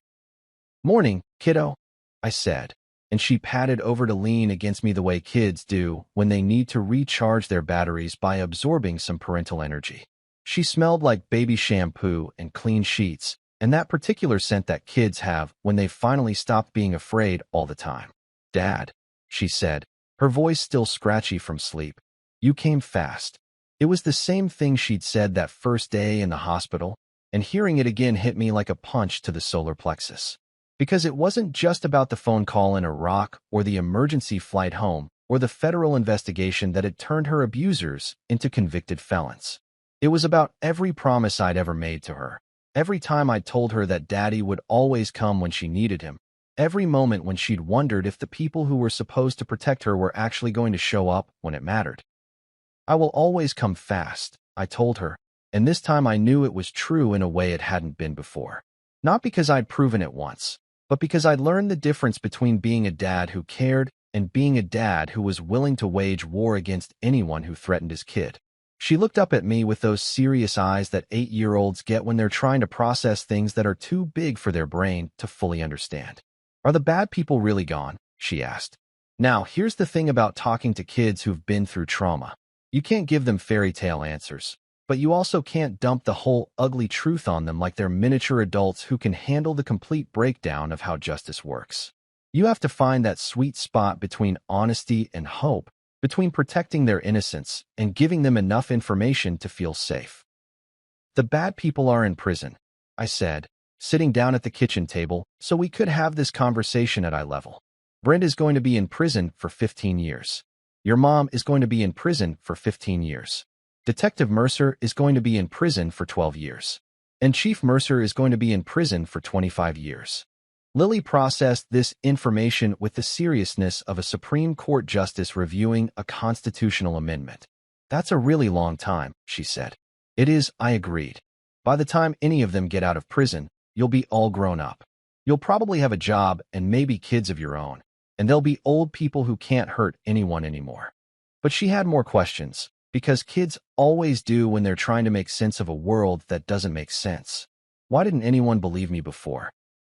This was the hard one, the question that went to the heart of everything that had gone wrong with the system that was supposed to protect her. How do you explain to an 8-year-old that adults sometimes care more about protecting their reputations than protecting children? How do you tell a kid that badges and uniforms and positions of authority don't automatically make someone trustworthy? "Some people did believe you," I said carefully. "Nurse Aisha believed you. That's why she took pictures and called me. Priya believed you. That's the lady who came to talk to you at the hospital. Agent Cho believed you. Colonel Stone believed you. Raphael believed you. All the good people believed you. But the police didn't believe me. The bad police didn't believe you because they were friends with Brent and your mom," I said. "They were more worried about protecting their friends than protecting you. But there are good police officers too. The federal agents who arrested the bad people were police officers. The difference is that the good police officers care more about protecting kids than protecting bad adults." Lily nodded like this made sense to her, which was a relief because I wasn't entirely sure I was explaining it right. Kids need the world to make sense, even when the world is demonstrably insane. "Will you have to go back to the war?" she asked, and this question hit me harder than all the others because it went to the heart of what this whole experience had taught me about priorities and choices and what it really means to serve and protect. "No," I said, and saying it out loud felt like making a promise to both of us. "I'm done with that war. My job now is taking care of you." The truth was more complicated, of course. I still had a few months left on my enlistment, but Colonel Stone had already started the paperwork for a compassionate discharge that would let me transition to civilian life without the usual bureaucratic nightmare. The Army understands that soldiers with kids who've been victimized need to be present for the recovery process, and they don't make you choose between serving your country and serving your family when your family needs you more. But there was another truth that I was still getting used to. I was done being the guy who tried to save the world one village at a time while my own kid was getting hurt in my absence. I was done with deployments and overseas assignments and missing Christmas mornings because some general thought my particular skill set was needed in whatever sandbox we were currently trying to democratize. My war was here now, and it was going to be fought in pediatric therapy appointments and school board meetings and every other battlefield where parents fight for their kids' future. That afternoon, I started making the calls I'd promised myself I would make, not to lawyers or federal agents or journalists, but to the people who'd made it possible for justice to actually work the way it was supposed to work. First call went to Nurse Aisha, who was back at St. Gabriel's doing what she'd always done, advocating for kids who couldn't advocate for themselves. When I thanked her for saving my daughter's life, she said something that I'm probably going to remember for the rest of my life. Every child deserves to have someone who believes them. I'm just glad Lily had so many someones when it mattered. Second call went to Raphael, who was already working on a follow-up story about systematic reform in the city's police department and the federal oversight that was going to make sure the Mercer family's corruption racket stayed dead and buried. He told me that 3 other families had already come forward with similar stories, and the FBI was opening investigations into every case that Detective Carl Mercer had ever touched. Third call went to Priya, who'd become Lily's court-appointed advocate and was helping me navigate the world of pediatric trauma therapy and educational support services and all the other systems that exist to help kids recover from things that should never have happened to them in the first place. She told me that Lily was showing remarkable resilience for a child who'd been through systematic abuse, and that having a parent who was willing to fight for her was the most important factor in her recovery. Fourth call went to Agent Cho, who was still working cases involving official corruption and child exploitation, probably because she understood that the Mercer family was just one example of a problem that existed in communities all across America. She told me that the precedent set by Lily's case was already being used to investigate similar corruption in other jurisdictions, and that federal prosecutors were taking a much more aggressive approach to cases involving law enforcement obstruction of child abuse investigations. Fifth call went to Major Rhodes, who was processing my discharge paperwork and helping me transition from active duty to civilian life with all the benefits and support services that veterans are supposed to receive but don't always get. He told me that my service record would reflect the federal cooperation that had led to multiple convictions, and that the Army was proud to have soldiers who understood that duty sometimes means protecting your family instead of serving overseas. Sixth and final call went to Colonel Stone, who'd become something between a mentor and a guardian angel during the whole federal investigation. She told me something that I'm still processing. You didn't just save your daughter. You probably saved dozens of other kids who would have been victimized by that system if it had been allowed to continue operating. That night, after dinner and homework and the kind of normal evening routine that used to seem boring but now felt like a miracle, I sat by Lily's bed while she drifted off to sleep. The machines that had been monitoring her vitals in the hospital were gone, replaced by a nightlight that projected stars on the ceiling and a stuffed elephant that she'd named Mr. Peanuts for reasons that made perfect sense to an 8-year-old. "Dad," she said, just before sleep claimed her. "Yeah, kiddo. Thank you for making the bad people go away." I sat there in the dark, listening to her breathing settle into the deep, even rhythm of a child who wasn't afraid anymore, and thought about promises and justice and the difference between revenge and responsibility. Revenge would have been showing up with a gun and settling the score the way soldiers are trained to settle scores. Justice was what we'd actually accomplished, a systematic dismantling of corruption that would protect not just Lily, but every other kid in this city who deserved to grow up safe. Revenge would have been sweet for about 5 minutes, until the consequences kicked in and I ended up in prison while Lily ended up in foster care. Justice was steady and permanent and built to last longer than the people who'd tried to break it. And my daughter wasn't a victim anymore.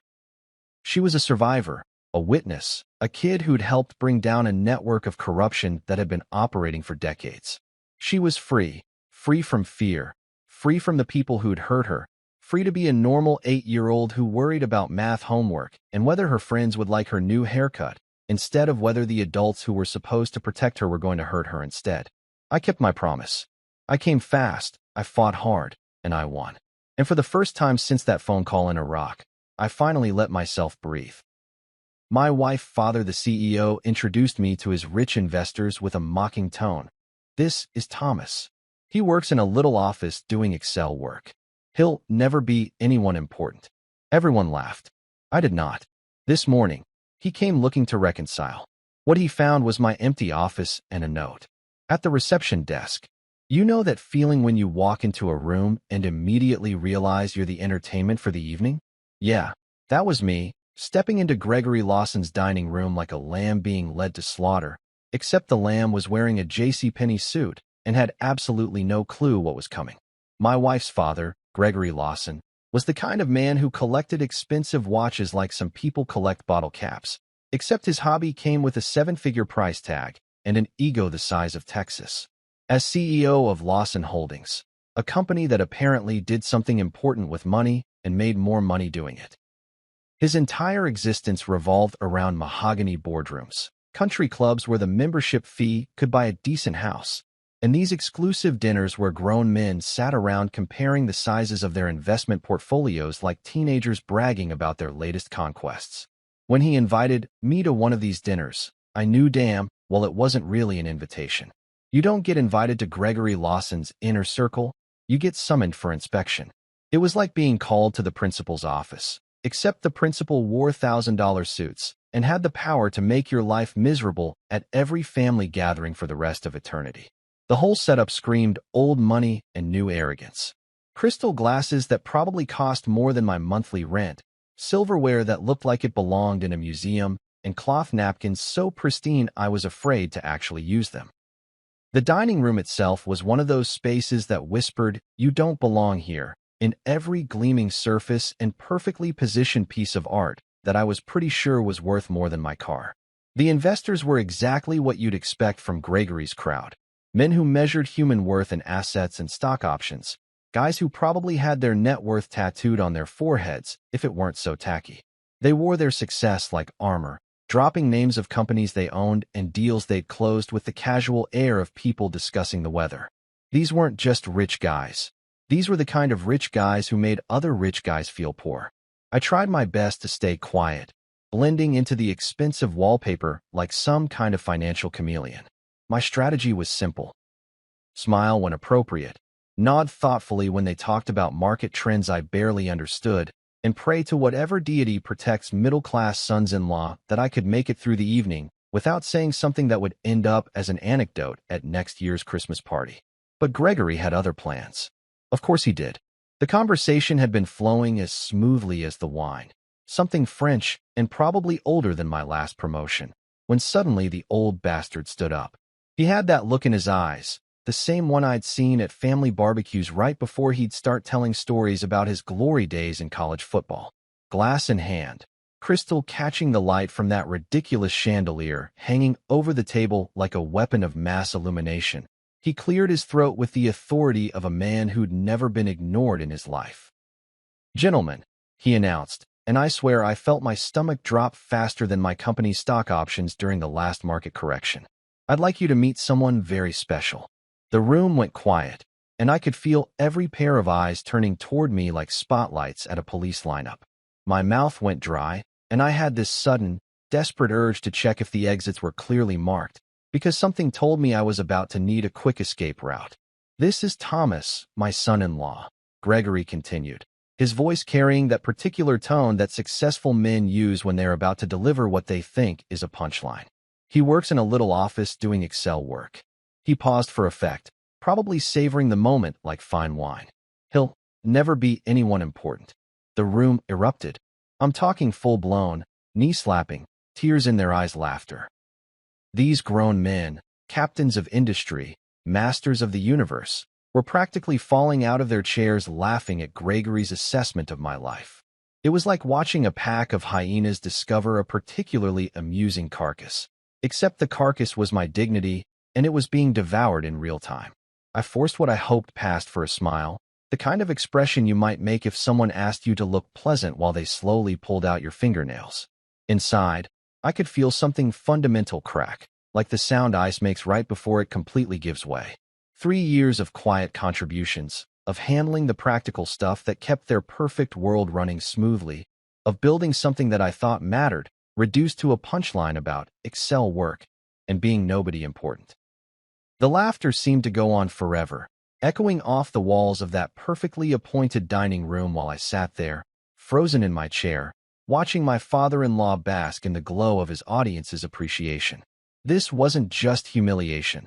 This was performance art, and I was the unwilling star of Gregory Lawson's one-man show titled, Why My Daughter Married Beneath Her Station.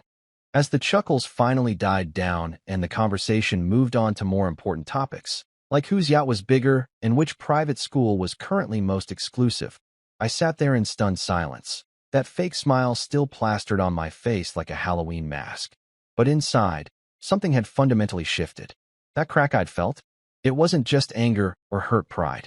It was the sound of the last thread of respect I'd held for Gregory Lawson snapping clean in two. The rest of the evening passed in a blur of forced politeness and strategic silence. I nodded at appropriate moments, made the occasional non-committal sound when directly addressed, and counted the minutes until I could escape this monument to my own inadequacy. But the whole time, one thought kept running through my head like a broken record. Gregory Lawson had no idea what he'd just done. He thought he was putting me in my place, showing his important friends that he was the alpha dog in this particular pack. What he'd actually done was light a fuse that had been waiting 3 years to be ignited. Because here's the thing about quiet people who work in little offices doing Excel work. We notice everything. We remember everything. And when we finally decide we've had enough, we don't make a scene. We make a plan. The ride home from Gregory's mansion was quieter than a funeral procession, and about half as cheerful. Clara sat in the passenger seat of my Honda Civic. Yeah, that's right. We took my car to her father's dinner party because her BMW was making that noise again, scrolling through her phone like nothing had happened. Like her father hadn't just served up my dignity as the evening's appetizer to a room full of his wealthy cronies. I kept waiting for her to say something. Anything.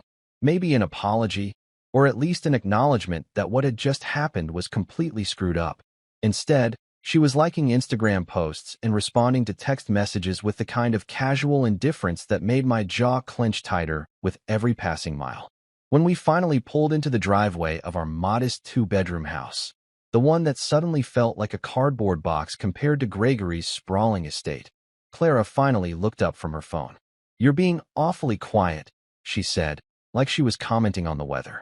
"Yeah, well," I muttered, turning off the engine with perhaps a little more force than necessary.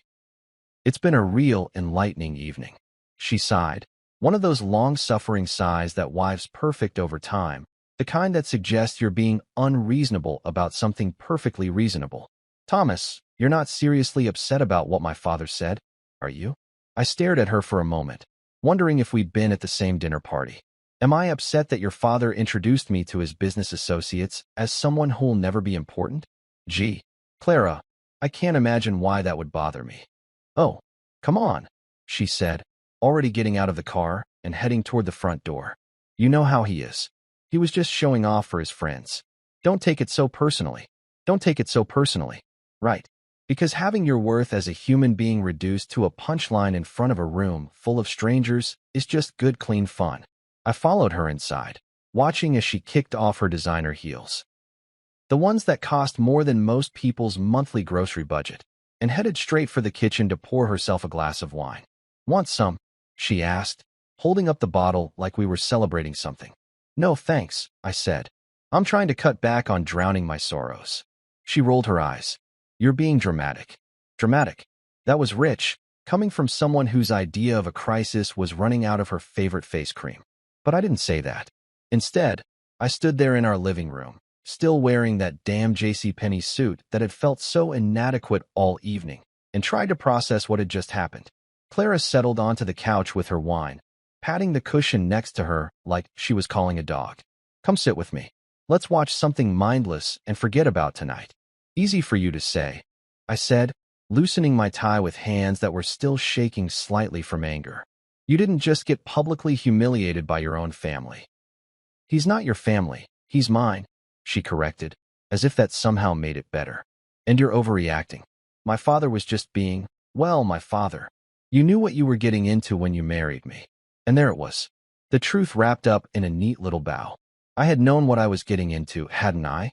3 years of marriage, and Gregory had never once treated me like anything more than a necessary inconvenience. The guy Clara happened to bring home who wasn't quite rich enough, wasn't quite successful enough, wasn't quite anything enough to deserve his daughter. But here's the thing about knowing something intellectually and having it shoved in your face in front of a room full of strangers. It hits different. It hits harder. It leaves marks. You know what, Clara? I said, heading toward the bedroom to get out of that suit that suddenly felt like a costume from a play I never auditioned for. Maybe I will sleep on the couch tonight. Don't be ridiculous, she called after me. You're acting like a child. I grabbed a pillow and one of the throw blankets her mother had given us for our first anniversary, the one that probably cost more than my monthly car payment, and set up camp on our sectional sofa. It wasn't the most comfortable sleeping arrangement, but somehow it felt appropriate. The couch where I'd spent countless evenings watching Netflix while Clara chatted with her friends about their shopping trips and spa days. The couch where I'd eaten dinner while working on my laptop, trying to get ahead at that little office job that apparently made me invisible. Clara appeared in the doorway wearing her silk pajamas, arms crossed, looking like a disappointed parent. This is silly, Thomas. Come to bed. I'm good here, I said, not looking at her. Wouldn't want to contaminate the sheets with my mediocrity. Now you're just being mean. Mean, right? Because spending an entire evening listening to her father treat me like hired help was the height of kindness. I stared up at the ceiling, counting the little imperfections in the paint job that I'd never noticed before. Funny how you start seeing things differently when your world gets turned upside down. Clara, I said quietly, still not looking at her. In 3 years of marriage, have you ever once asked me what I actually do at work? There was a pause. A long one. The kind that tells you everything you need to know. You work with spreadsheets, she said finally. Data analysis or something. Or something, I repeated. Yeah, that about sums it up. She stood there for another minute, maybe waiting for me to apologize or come to my senses. When neither of those things happened, she made another one of those sighs and disappeared back into the bedroom. I heard the door close with a soft click that somehow sounded final. And there I was, lying on my own couch in my own house, staring at my own ceiling, feeling like a stranger in my own life. The anger was still there, burning in my chest like heartburn from a bad meal. But underneath, it was something else. Something that felt like clarity. For 3 years, I had been the supporting actor in Clara's life story.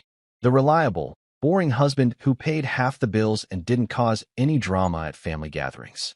I had convinced myself that love meant making yourself smaller so the other person could shine brighter.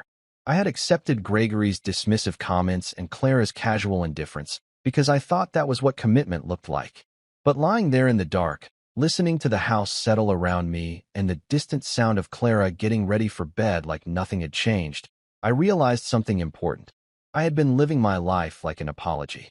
Like I owed the world an explanation for taking up space. Well, screw that. By the time dawn started creeping through the blinds, painting everything in that gray half-light that makes the world look like a black and white photograph, I had made a decision. Gregory thought I was small, insignificant, destined to remain nobody important. He was about to learn just how wrong he was. You know that moment when you've been slowly drowning for so long that you don't realize you're underwater until someone finally throws you a life preserver?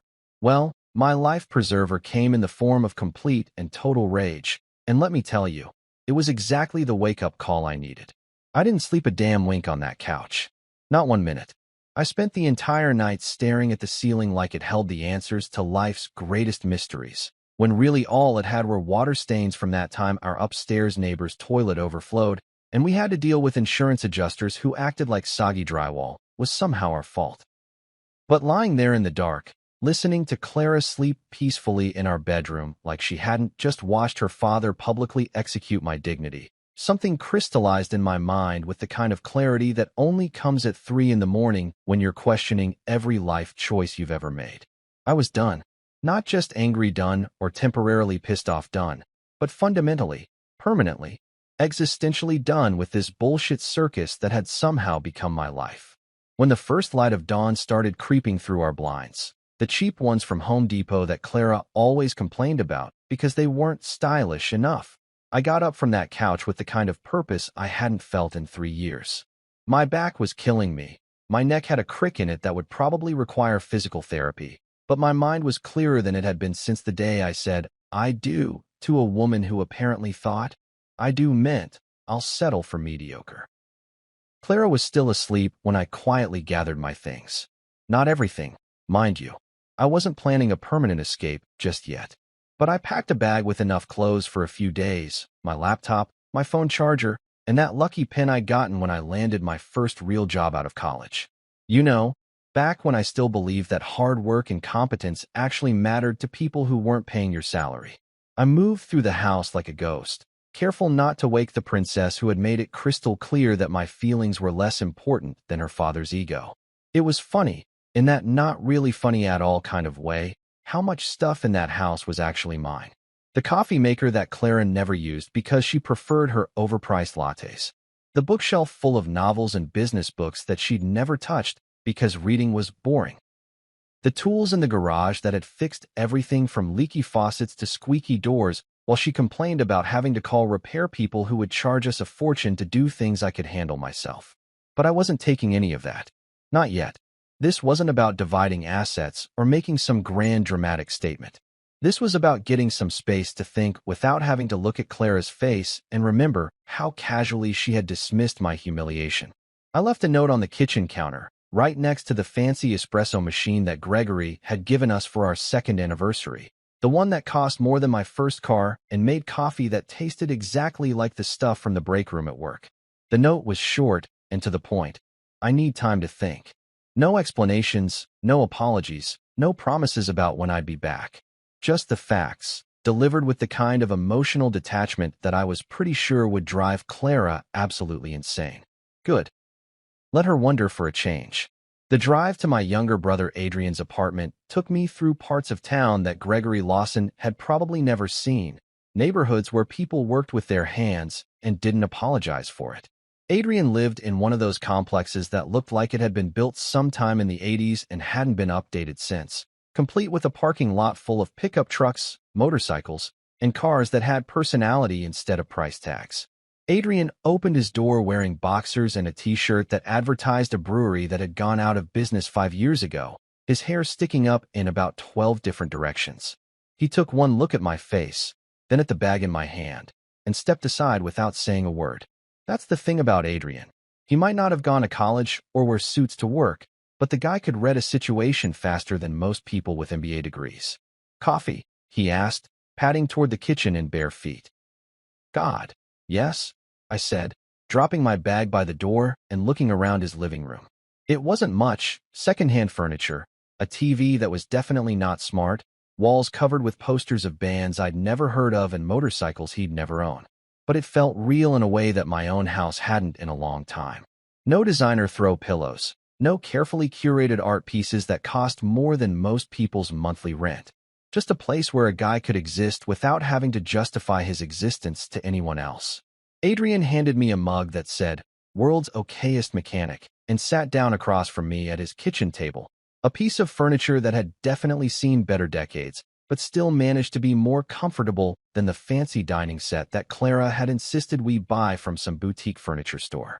"So," he said, taking a sip of his coffee and studying my face like a mechanic examining a busted engine. "What did the rich bastard do now?" I told him. All of it. The dinner, the introduction, the laughter, Clara's casual dismissal of the whole thing. Adrian listened without interrupting, his expression getting darker with each detail. When I finished, he sat back in his chair and shook his head. "Jesus, Thomas, that's some premium-grade bullshit right there. Tell me about it," I said, and for the first time in 12 hours, I actually cracked a smile. "Stay as long as you need," Adrian said, and the simple kindness in those words almost broke me. Here was my little brother, the guy who fixed cars for a living and lived paycheck to paycheck, offering me sanctuary without questions or conditions. Meanwhile, my wife of 3 years couldn't even muster up a decent apology for her father's behavior. "Gregory thinks I'm small," I said, staring into my coffee mug like it contained the secrets of the universe. Adrian snorted.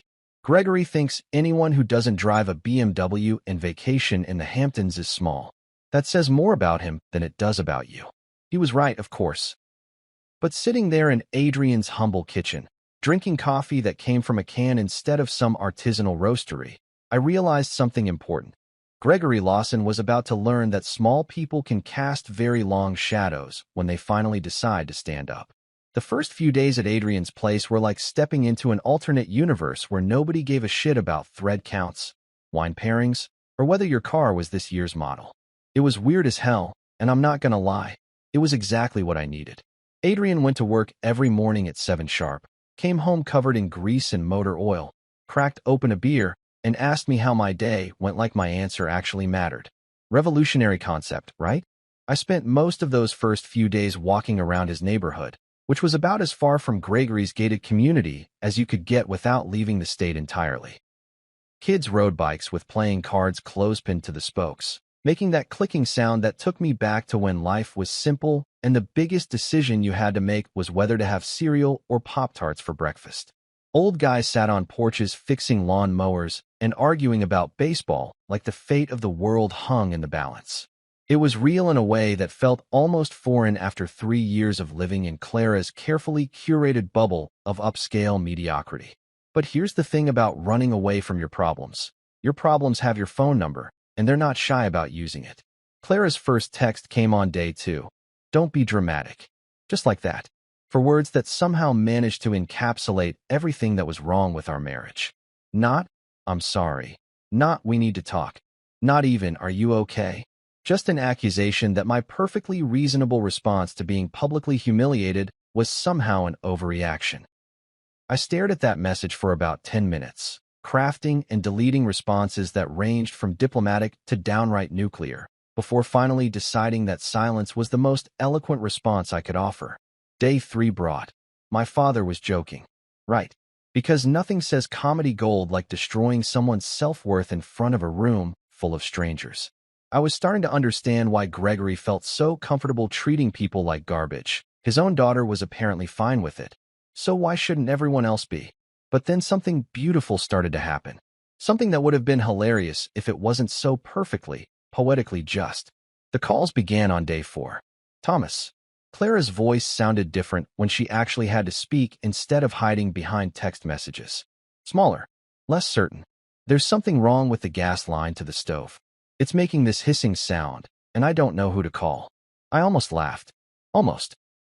The gas line that I had personally inspected and maintained for the past 3 years, the one I'd been meaning to have professionally serviced but kept putting off because we were saving money for more important things, like Clara's monthly spa visits and Gregory's investment advice that never seemed to actually make us any money.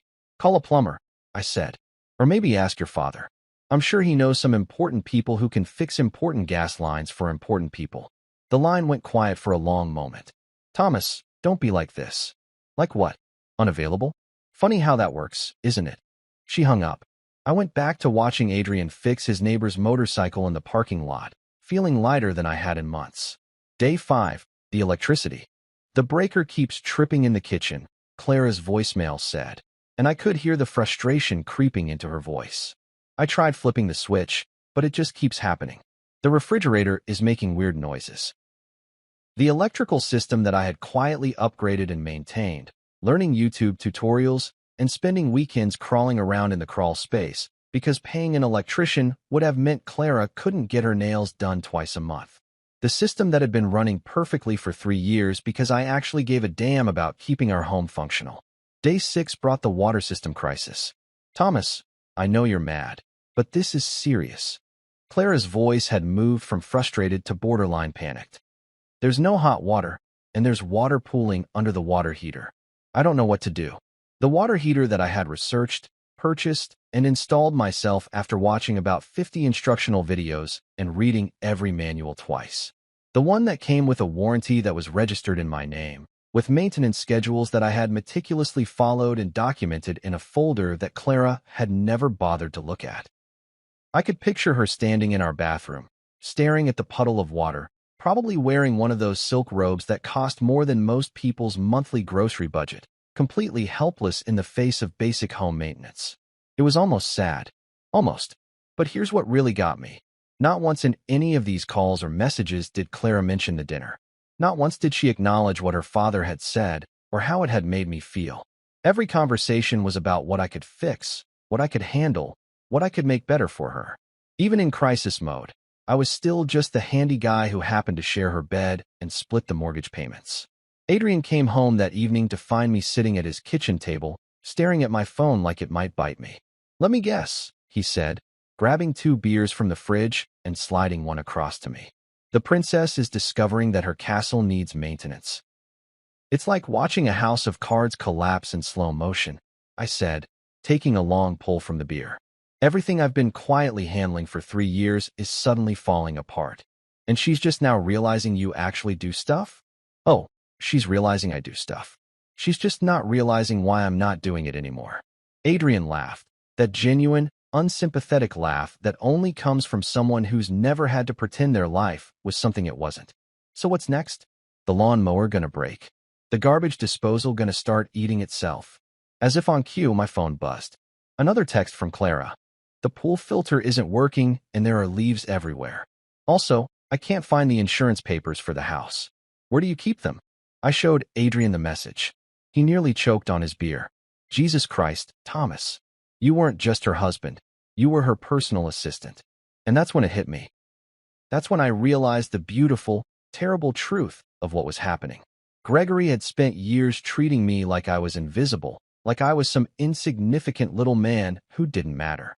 Clara had spent our entire marriage taking for granted every single thing I contributed to our life together. But here's the funny thing about being invisible. People don't notice you're gone until everything starts falling apart. Gregory might have laughed at me, called me unimportant, made me the punchline to his joke about successful men and their unsuccessful in-laws. But his empire at home, his daughter's perfect life, her smoothly running household, her comfortable existence, all of that was running on my invisible shoulders. And now those shoulders were somewhere else, holding up someone else's world. Someone who actually appreciated what they were carrying. By day 7 of my stay at Adrian's place, I had developed a routine that felt more natural than anything I'd done in the past 3 years. Wake up when I actually felt rested instead of when an alarm told me to. Drink coffee that came from a regular can instead of some pretentious roastery with a name I couldn't pronounce. Read the news on my phone without Clara complaining that I was ignoring her during breakfast.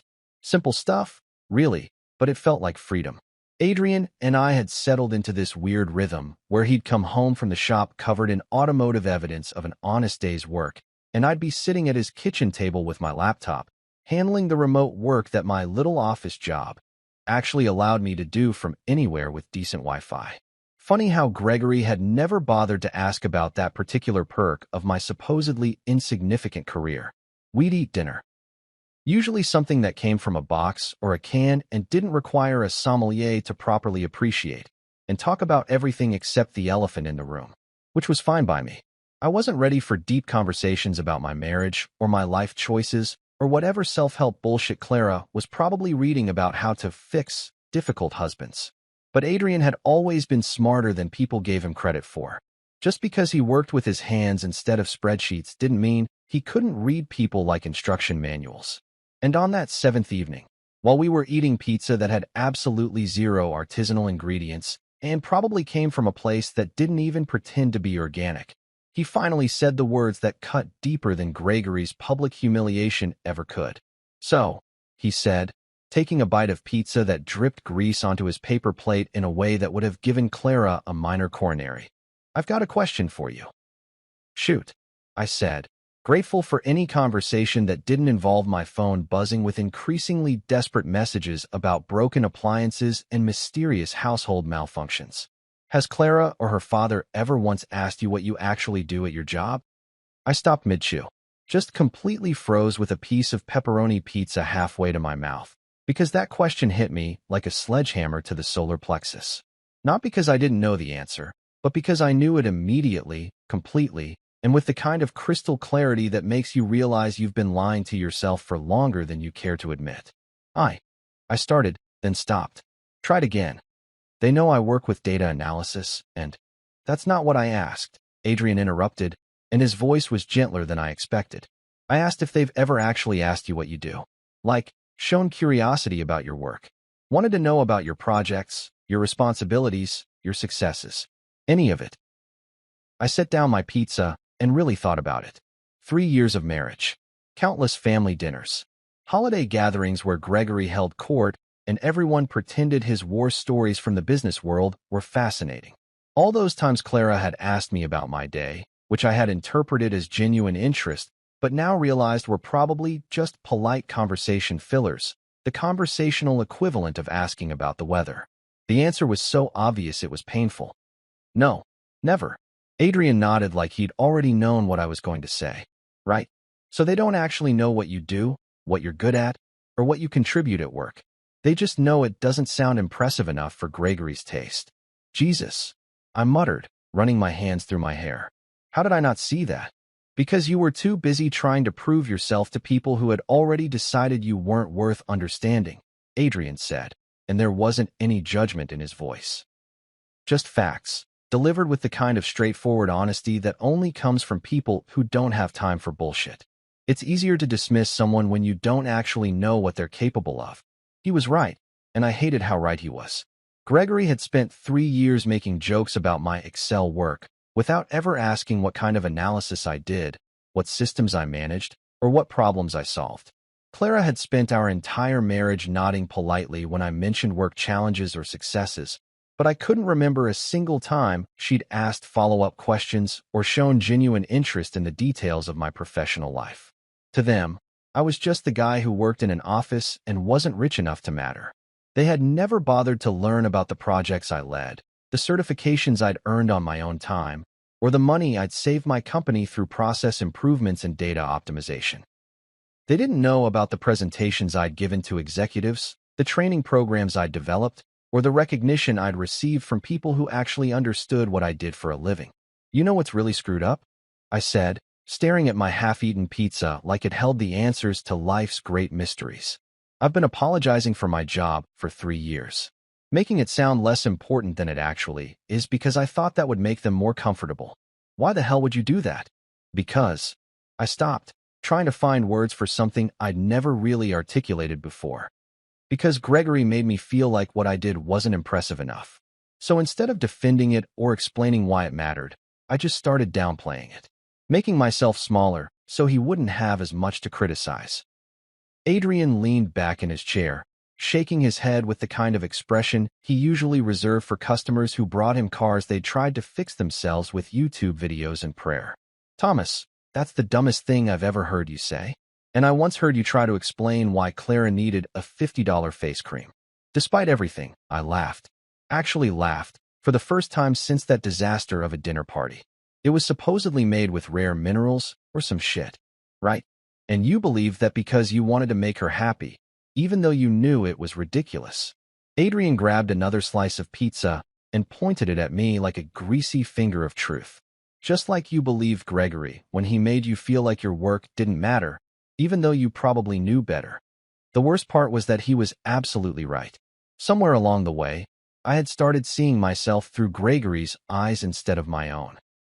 I had let his definition of success become my definition of failure. I had accepted his assessment of my worth without ever considering that maybe, just maybe, Gregory Lawson didn't know what the hell he was talking about. You know what kills me? I said, feeling something like anger starting to build in my chest again. My company values what I do. My boss respects my opinions. I get emails from other departments asking for my input on projects. But I never told Clara any of that because I thought it would sound like bragging. Bragging about being good at your job, Adrian said flatly.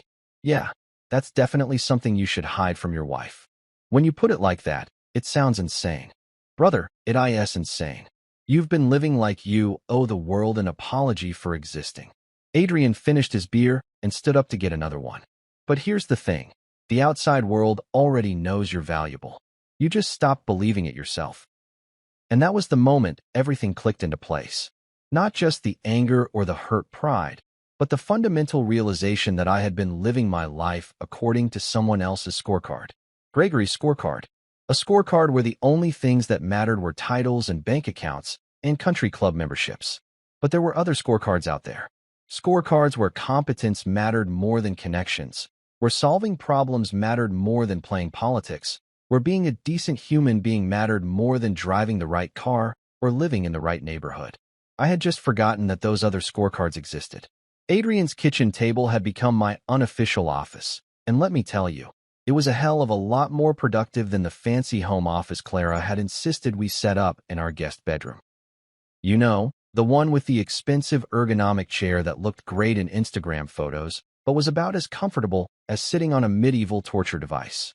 Here at Adrian's place, I was getting more work done on a wobbly table from the 90s than I had in months of trying to concentrate, while Clara complained about everything from the neighbor's dog barking to the landscaping crew showing up too early. It was day 9 of my exile from suburban paradise when I decided to do something I hadn't done in 3 years. I updated my LinkedIn profile. Not because I was actively job hunting, mind you, but because Adrian's little truth bomb about nobody knowing what I actually did for a living had gotten me thinking. Maybe it was time to stop hiding my light under a bushel, as my grandmother used to say. Maybe it was time to actually own what I was good at instead of apologizing for it. So I spent a couple hours crafting a profile that actually reflected what I did instead of what I thought sounded appropriately humble. I listed the projects I'd led, the systems I'd implemented, the money I'd saved my company through process improvements. I included the certifications I'd earned, the training programs I'd developed, and the cross-departmental initiatives I'd managed. For the first time in years, I wrote about my work like it mattered, because guess what? It did. The response was almost immediate, and I'm not talking about the usual spam from insurance salespeople and multi-level marketing schemes that LinkedIn is famous for. I'm talking about real messages from real recruiters at real companies who had apparently been paying attention to people like me while I'd been busy convincing myself I was invisible. The first email showed up that afternoon, while I was taking a break from actual work to scroll through job postings just to see what was out there. The subject line was simple and direct: Senior Data Analytics Position, Houston. My first thought was that it was probably just another recruiter fishing for leads, but something made me click on it anyway. Dear Thomas, it began, which was already more personal than the usual copy-paste jobs I'd gotten used to. I came across your profile and was impressed by your experience in data optimization and process improvement. We have a position that might be of interest to you. Might be of interest. Right. Like I was some hotshot executive who got courted by headhunters on a regular basis. But I kept reading, and the more I read, the more my eyebrows climbed toward my hairline. They were looking for someone to lead their data analytics division. Not just participate in it, not just contribute to it, but actually lead it. Build it from the ground up.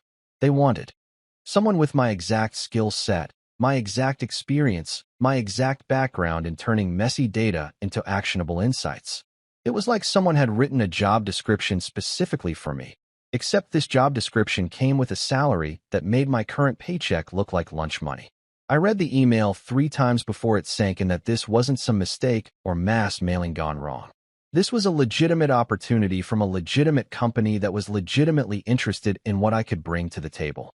The company was based in Houston, which was far enough from Gregory's sphere of influence that I'd never have to worry about running into him at some charity golf tournament, but close enough that it wouldn't feel like fleeing to another planet. By the end of the week, my inbox was looking like a recruiting convention had exploded in it. Companies in Dallas, Austin, Denver, Phoenix, all looking for people with my skills. Data analytics was apparently a hot field, which was news to me since I'd spent the last 3 years listening to Gregory dismiss it as computer work and Clara act like it was some kind of glorified bookkeeping. But the Houston offer was the one that kept drawing my attention. The company was called Apex Analytics, which sounded appropriately corporate without being pretentious about it. They specialized in helping other companies make sense of their data, which was exactly the kind of work I'd been doing, but on a larger scale and with actual recognition for the value it provided. The CEO had started the company 5 years ago and was looking to expand, which meant there would be room to grow instead of just maintaining the status quo forever. The best part?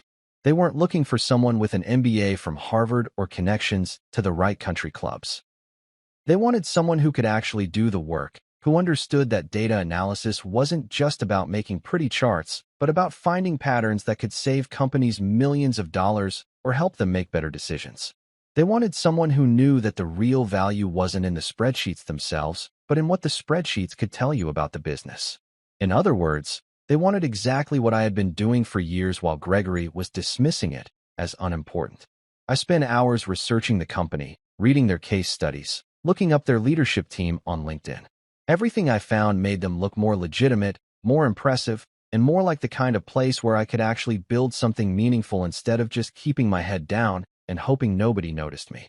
Meanwhile, my phone kept buzzing with increasingly frantic messages from Clara. The house was apparently falling apart at an alarming rate, which would have been more concerning if I hadn't spent the last 3 years keeping it running with the kind of attention to detail that Clara had never bothered to notice. The pool filter had given up completely, the lawn looked like a nature preserve, and the garbage disposal was making sounds that she described as demonic. But here's the funny thing about being away from all that domestic chaos. I realized I didn't miss it.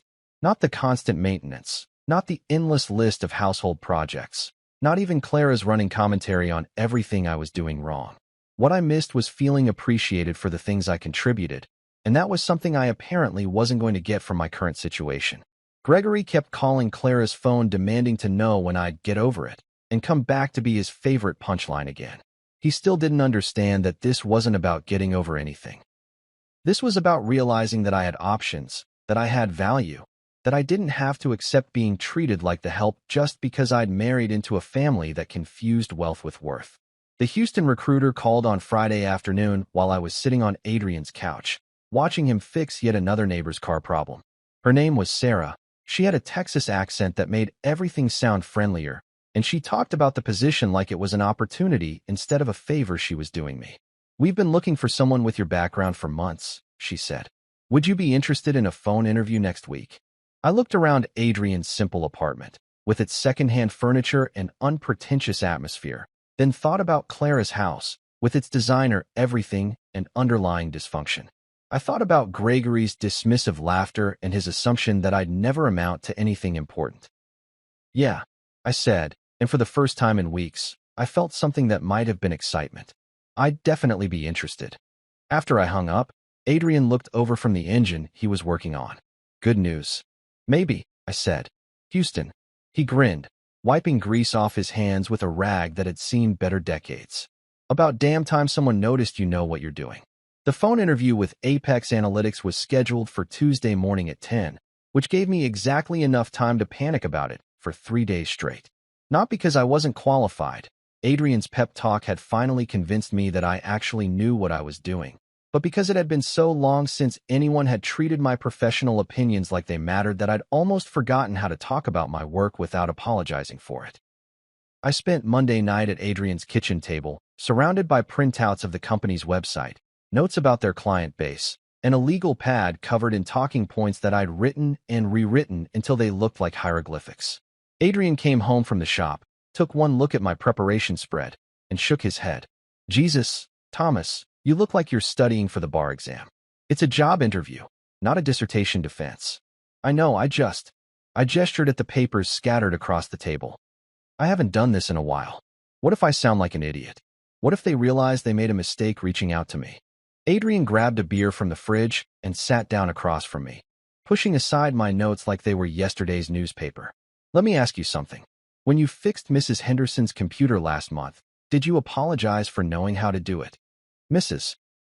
Henderson was Adrian's 80-year-old neighbor who'd been convinced that her laptop had been hacked by Russians, when really she'd just downloaded about 50 toolbars and turned her browser into digital sludge. I'd spent 20 minutes cleaning it up while she made me cookies and told me I was a computer genius. "No, but that's different." "How is it different?" "You had a problem, you knew how to solve it, you solved it. Nobody questioned whether you were qualified to remove malware. You just did the work." He took a swig of his beer and pointed at my laptop. "This is the same thing, except instead of Mrs. Henderson's cookies, you get a salary that doesn't make you wince when you look at it." He had a point. I'd been treating this interview like I was asking for permission to be good at my job, instead of demonstrating that I already was good at it.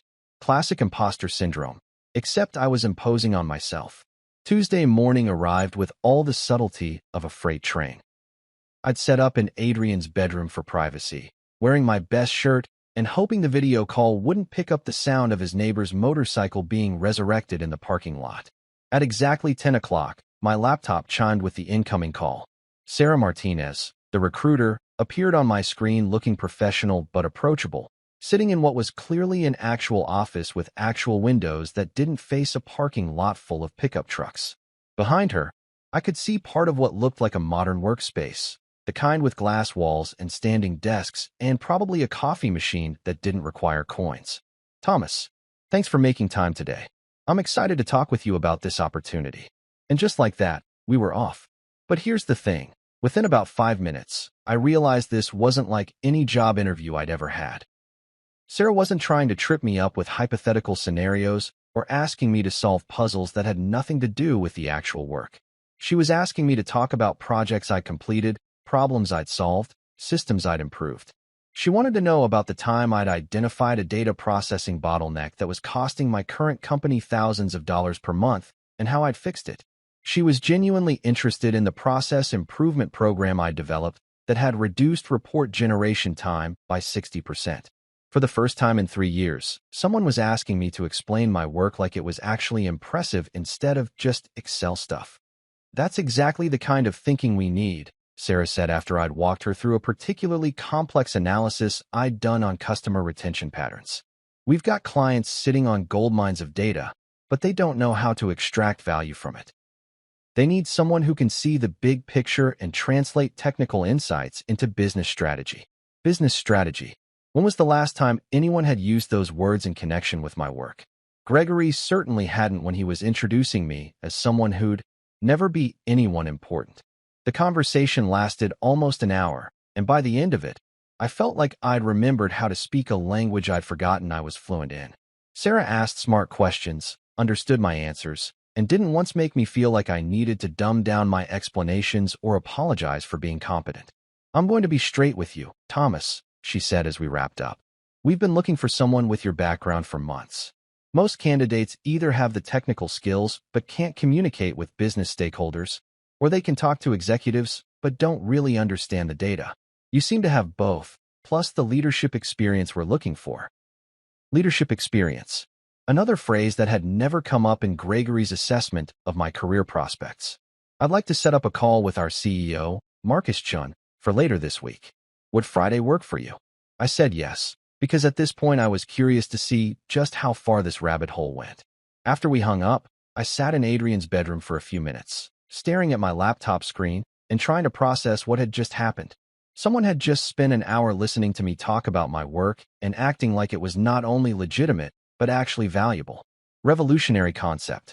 Adrian was waiting in the kitchen with coffee and a shit-eating grin. So, how'd it go? They want me to talk to the CEO on Friday. No kidding? What's the job pay? I told him the salary range Sarah had mentioned, and Adrian nearly choked on his coffee. Jesus Christ, Thomas. That's more than I make in 2 years. It's a 45% raise from what I'm making now, I said, still not quite believing it myself. Plus full benefits, stock options, and they want me to build the department from scratch. Build the department, Adrian repeated. So you'd be the boss? I'd be the director of data analytics.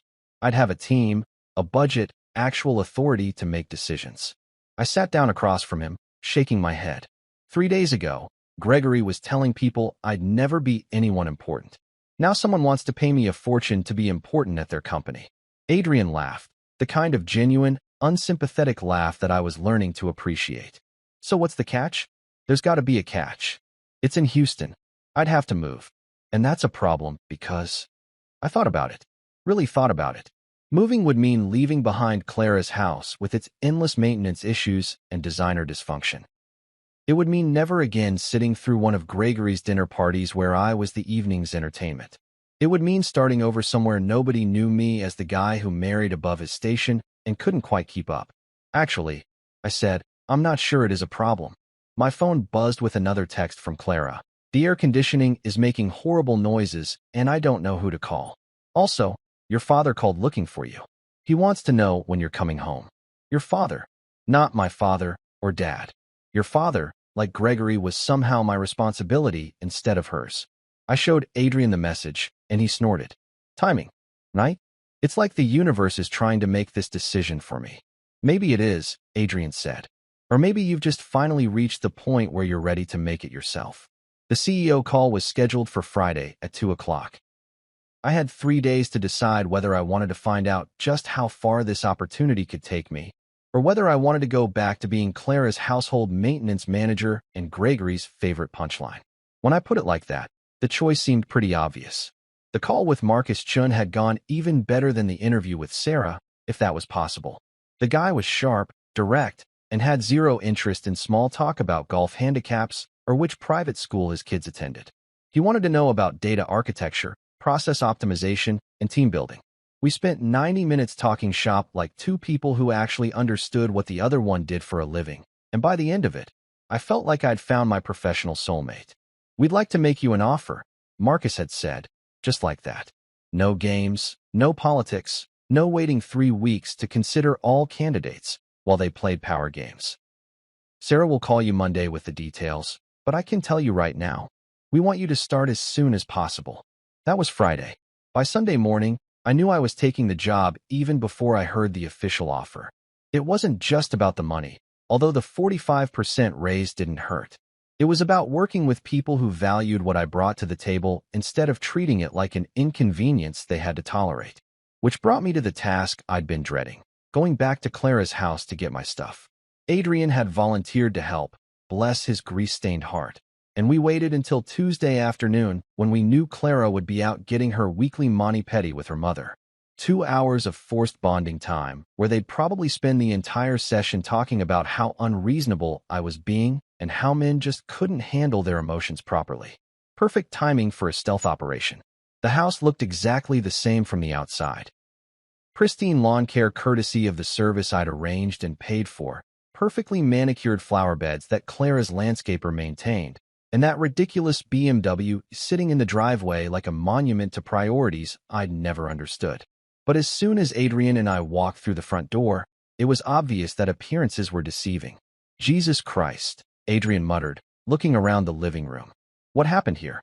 The place looked like a tornado had hit it, if tornadoes were specifically designed to target household maintenance and basic organization. There were bills scattered across the coffee table. Actual paper bills, the kind you get when you forget to pay the electronic ones.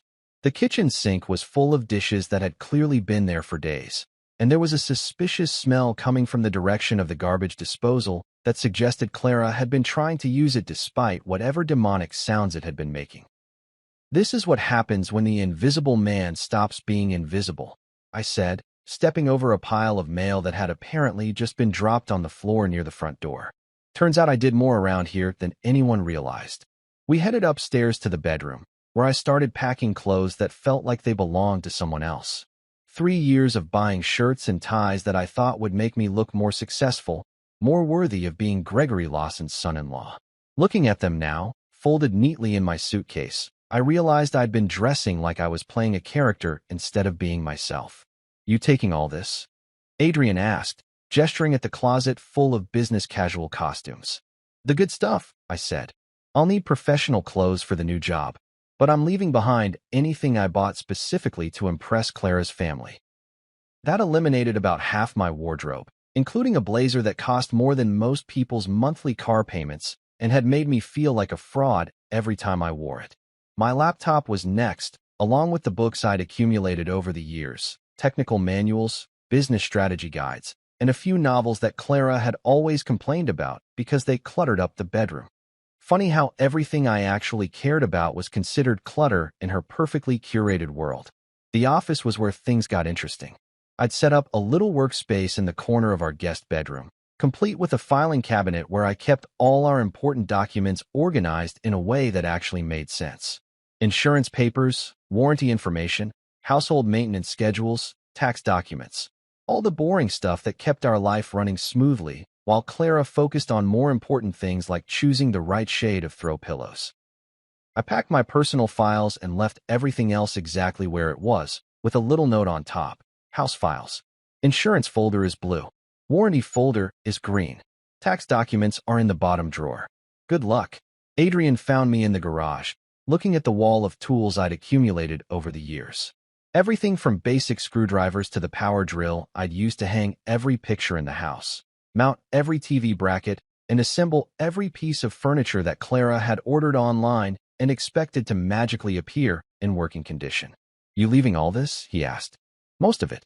Clara's going to need it more than I will." I grabbed my laptop bag and a few specialty tools that had been gifts from my dad. Besides, I'm betting the new place in Houston will have a maintenance crew that doesn't require me to fix everything myself. We loaded up Adrian's truck with my boxes and suitcases, and I took one last look around the house that had never really felt like home anyway.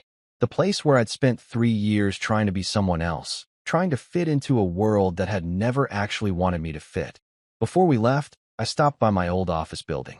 It was a Tuesday afternoon, so the place was humming with the kind of productive energy that I'd actually missed during my exile at Adrian's place. Marcus, the receptionist, looked up when I walked in, and his face lit up in a way that reminded me why I'd always liked this job, even when my home life was making me miserable. Thomas, hey, man, we've been wondering where you disappeared to. Taking some vacation time. Something like that, I said, pulling out an envelope I'd prepared that morning. Listen, I need you to do me a favor. If Gregory Lawson comes looking for me, tall guy, expensive suit, acts like he owns the place, give him this. Marcus raised an eyebrow but took the envelope without question.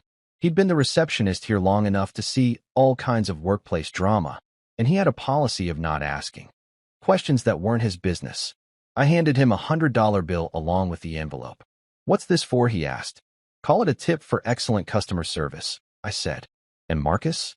When Gregory reads that note, pay attention to his reaction. I think you'll find it educational. Marcus grinned and tucked both the envelope and the cash into his desk drawer. You got it, boss. This sounds like it's going to be interesting. Oh, it will be, I said. Trust me on that. Walking out of that office building felt like shedding a skin I'd outgrown. I was done being the guy who apologized for taking up space, done being the punchline to Gregory's jokes about unsuccessful in-laws. I had a new job waiting for me in Houston, a new life where my skills were valued instead of dismissed, and a new understanding of exactly what I was capable of when I stopped letting other people define my worth. Adrian was waiting in the truck, engine running, ready to help me load the last of my old life into boxes and drive toward whatever came next. So, he said as I climbed into the passenger seat, you really think this Gregory guy is going to come looking for you? I thought about the note I'd sealed in that envelope, the words I'd chosen carefully to deliver maximum impact with minimum explanation. Oh, he'll come looking, I said. And when he does, he's going to get a very educational surprise about just how unimportant I really am. I was 3 hours into my drive to Houston, somewhere between the endless strip malls of suburban Dallas and the kind of open highway that makes you believe in fresh starts, when my phone started buzzing like an angry wasp trapped in a jar. I'd pulled over at one of those gas stations that doubles as a truck stop and triples as a monument to American excess. The kind of place where you can buy beef jerky, lottery tickets, and a Confederate flag, all from the same impulse buy rack. The caller ID showed Marcus from my old office, and I have to admit, my heart rate picked up a little. I'd been wondering when Gregory would finally show up looking for me, and apparently today was the day. Thomas. Marcus's voice had that barely contained excitement that people get when they've just witnessed something spectacular. Man, you need to hear this. Did he come? Oh, he came all right. About an hour ago. Marcus was clearly enjoying himself, and I could hear the grin in his voice. This guy walks in here like he owns the building, wearing a suit that probably costs more than my car. Real smooth operator, you know? Introduces himself as Gregory Lawson. Says he's looking for Thomas Anderson. Needs to speak with you about family matters. I leaned against my Honda Civic, watching 18-wheelers roll past on the interstate, and tried to picture Gregory in my modest little office building. The guy was probably used to corporate headquarters with marble lobbies and security guards who called him sir. Our place had fluorescent lighting and a vending machine that ate your quarters. So I give him your note, right? He takes it like he's expecting some kind of apology letter or maybe a resignation notice. Opens it up real casual, like he's checking his mail. And, dude, Marcus paused for dramatic effect, and I could practically hear him savoring the memory. His face went through about 6 different colors. Started out normal, then went kind of pale, then red, then this weird gray color like he was about to throw up. He read it once, then read it again, then just stood there staring at the paper like it was written in a foreign language. I had to laugh. I'd spent a lot of time crafting that note, choosing each word carefully to deliver maximum impact with surgical precision. It wasn't long, just a few sentences, but sometimes the shortest messages hit the hardest. Then what happened? Then he looks up at me and asks, I shit you not. He asks if you'd mentioned anything about coming back. Not when you'd be back, not if you were okay, but if you'd mentioned coming back at all. Like he was suddenly realizing this might not be some temporary tantrum. That was exactly what I'd been hoping for. Gregory had spent so many years thinking of me as a minor inconvenience that he'd never considered the possibility I might actually leave permanently. In his world, people like me didn't have options. We were supposed to be grateful for whatever scraps of respect we could get from our betters. What did you tell him? I told him the truth, that you'd cleaned out your stuff and hadn't said anything about plans to return. That seemed to shake him up even more. He asked me if I knew where you'd gone, and when I said I didn't, he actually looked, I don't know, worried. Like this was not going according to whatever plan he had in his head. Marcus was right. Gregory had probably expected me to sulk for a few days, maybe a week, then come crawling back with my tail between my legs and a proper apology for being so dramatic about his little dinner party joke. The idea that I might actually have walked away for good had clearly never occurred to him. But here's the best part, Marcus continued, and I could tell he was saving the good stuff for last. Right before he left, he turned around and asked me, and I quote, "Was Thomas actually good at his job here? Like he just realized he had no idea what you did or how well you did it." What did you tell him? I told him you were the best analyst we'd had in 5 years, that other departments were always asking to borrow you for projects, and that management had been talking about promoting you before you disappeared. His face got that gray color again. Perfect. Absolutely perfect. Gregory had spent 3 years dismissing my work as Excel stuff, without ever bothering to find out what I actually contributed. Now he was discovering that his assessment might have been slightly off the mark. Then he left without saying another word. Marcus finished. Just walked out looking like someone had told him his stock portfolio had crashed. What the hell did you write in that note, man? I looked out at the highway stretching toward Houston, toward my new life and my new job, where people actually valued what I brought to the table. Nothing complicated. Just the truth. Come on, you gotta tell me. I've been dying to know since you handed me that envelope. I told him that I'd turned down 5 better job offers over the past 3 years for Clara's sake, I said. And that yesterday, I'd accepted the 6th. Marcus went quiet for a moment, processing the implications. Holy shit, Thomas. You mean you could have left any time? I mean I stayed in a job that undervalued me, in a marriage where I was taken for granted, and in a family that treated me like hired help, because I thought that's what commitment looked like. I thought putting other people's comfort above my own worth was noble or something. And now I'm driving to Houston to start a job that pays almost 50% more than what I was making, with a company that actually wants me to succeed instead of just hoping I'll stay quiet and grateful. My phone buzzed with another call, Clara this time. I let it go to voicemail and waited to see what fresh disaster needed my immediate attention. The message was longer than usual, and I could hear the panic creeping into her voice as she talked. Thomas, I don't know what's going on, but my father came home looking like someone died. He's been asking questions about your job, about what you actually do there, and I didn't know what to tell him because honestly I never really. Look, we need to talk. There are things falling apart here that I can't handle, and now I find out you were getting job offers? Why didn't you tell us you were important at your work? Was this all some kind of test to see if we'd figure it out ourselves? Even in her panic, even in her moment of realization that maybe she'd been wrong about me, Clara still managed to make it about her. About what I'd failed to tell them. About how I'd somehow deceived them by not properly advertising my value. But there was something else in her voice too. Something that sounded almost like respect, mixed with the dawning understanding that the guy she'd been taking for granted might actually be worth taking seriously. Too little, too late. I deleted the voicemail and got back on the road to Houston. Behind me, Gregory was probably sitting in his mansion, staring at my note, and trying to figure out how the insignificant little man he publicly humiliated had managed to have options he'd never known about. Clara was probably standing in their increasingly chaotic house, finally understanding that all the practical magic that had kept their world running smoothly hadn't been magic at all. It had been me. And I was driving toward a future where none of that mattered anymore, where I'd be valued for what I could do instead of dismissed for what I wasn't. Houston became my fresh start in every way that mattered. The city was hot, sprawling, and completely indifferent to whatever social hierarchies had existed in my previous life. Nobody here gave a damn about Gregory Lawson or his dinner party opinions about who was important and who wasn't. My new boss, Ariana Chun, Marcus's daughter who'd taken over day-to-day operations while he focused on strategy, introduced me to the team on my first day as the man who's going to revolutionize our data systems. Not the guy who worked with spreadsheets, not someone who'd never amount to anything important, but the man who was going to make their company better at what they did. Nobody laughed. Nobody rolled their eyes. Nobody made jokes about Excel work. They listened when I talked about process improvements. They asked intelligent questions about my analysis methodologies. They treated my ideas like they had value because, apparently, they actually did have value. Revolutionary concept. A year later, Adrian came to visit my new apartment in downtown Houston. We sat on my balcony, drinking beer and watching the city lights twinkle like earthbound stars, and I realized I'd found something I hadn't even known I was looking for: respect. So, Adrian said, halfway through his second beer and wearing that shit-eating grin I'd learned to love, "Whatever happened to that note? Did you ever find out what you actually wrote?"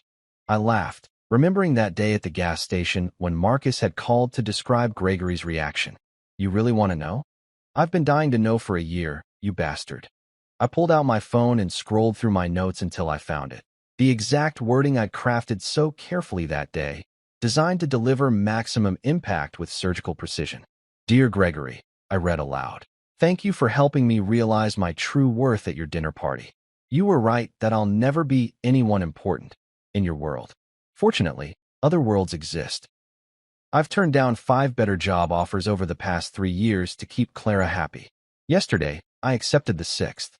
Good luck with the Excel work. Thomas." Adrian nearly spit out his beer. That's it. That's what made him turn gray. "Sometimes the most devastating truths are the simplest ones," I said. Gregory spent 3 years convinced I was exactly what I appeared to be, a small man with a small job who should be grateful for whatever scraps of acceptance his family threw my way. The idea that I'd been choosing to stay, that I'd had options all along, that other people actually valued what he'd dismissed as worthless, that shattered his entire understanding of the situation. And Clara? I shrugged. Clara called a few times in those first months. Apologized for not knowing about my job offers, said she'd had no idea I was important at work. Even in her apologies, she couldn't quite grasp that the problem wasn't her ignorance about my career. It was her complete lack of curiosity about who I actually was. The divorce papers had been finalized 6 months ago. Clara got the house, which was fair since she'd need all the maintenance headaches that came with it. I got my freedom, which turned out to be worth significantly more than any real estate. You ever think about what would have happened if Gregory hadn't pulled his little stunt that night? Adrian asked. I considered it, watching the Houston skyline stretch toward the horizon like a promise of possibilities. Honestly, I probably would have stayed. I would have kept making myself smaller, kept accepting less than I deserved, kept believing that quiet endurance was somehow noble. Gregory did me the biggest favor of my life when he decided to humiliate me in front of his friends. Funny how that works. Yeah, he tried to put me in my place, and instead he showed me I belonged in a completely different place. I raised my beer in a mock toast. To Gregory Lawson, the best career counselor I never paid for. Adrian laughed and clinked his bottle against mine. To getting exactly what you deserve. To living well, I corrected. Because that really is the best revenge. That night, standing on my balcony overlooking a city that had welcomed me without reservations, I understood something Gregory would never grasp. Success isn't about making other people feel small.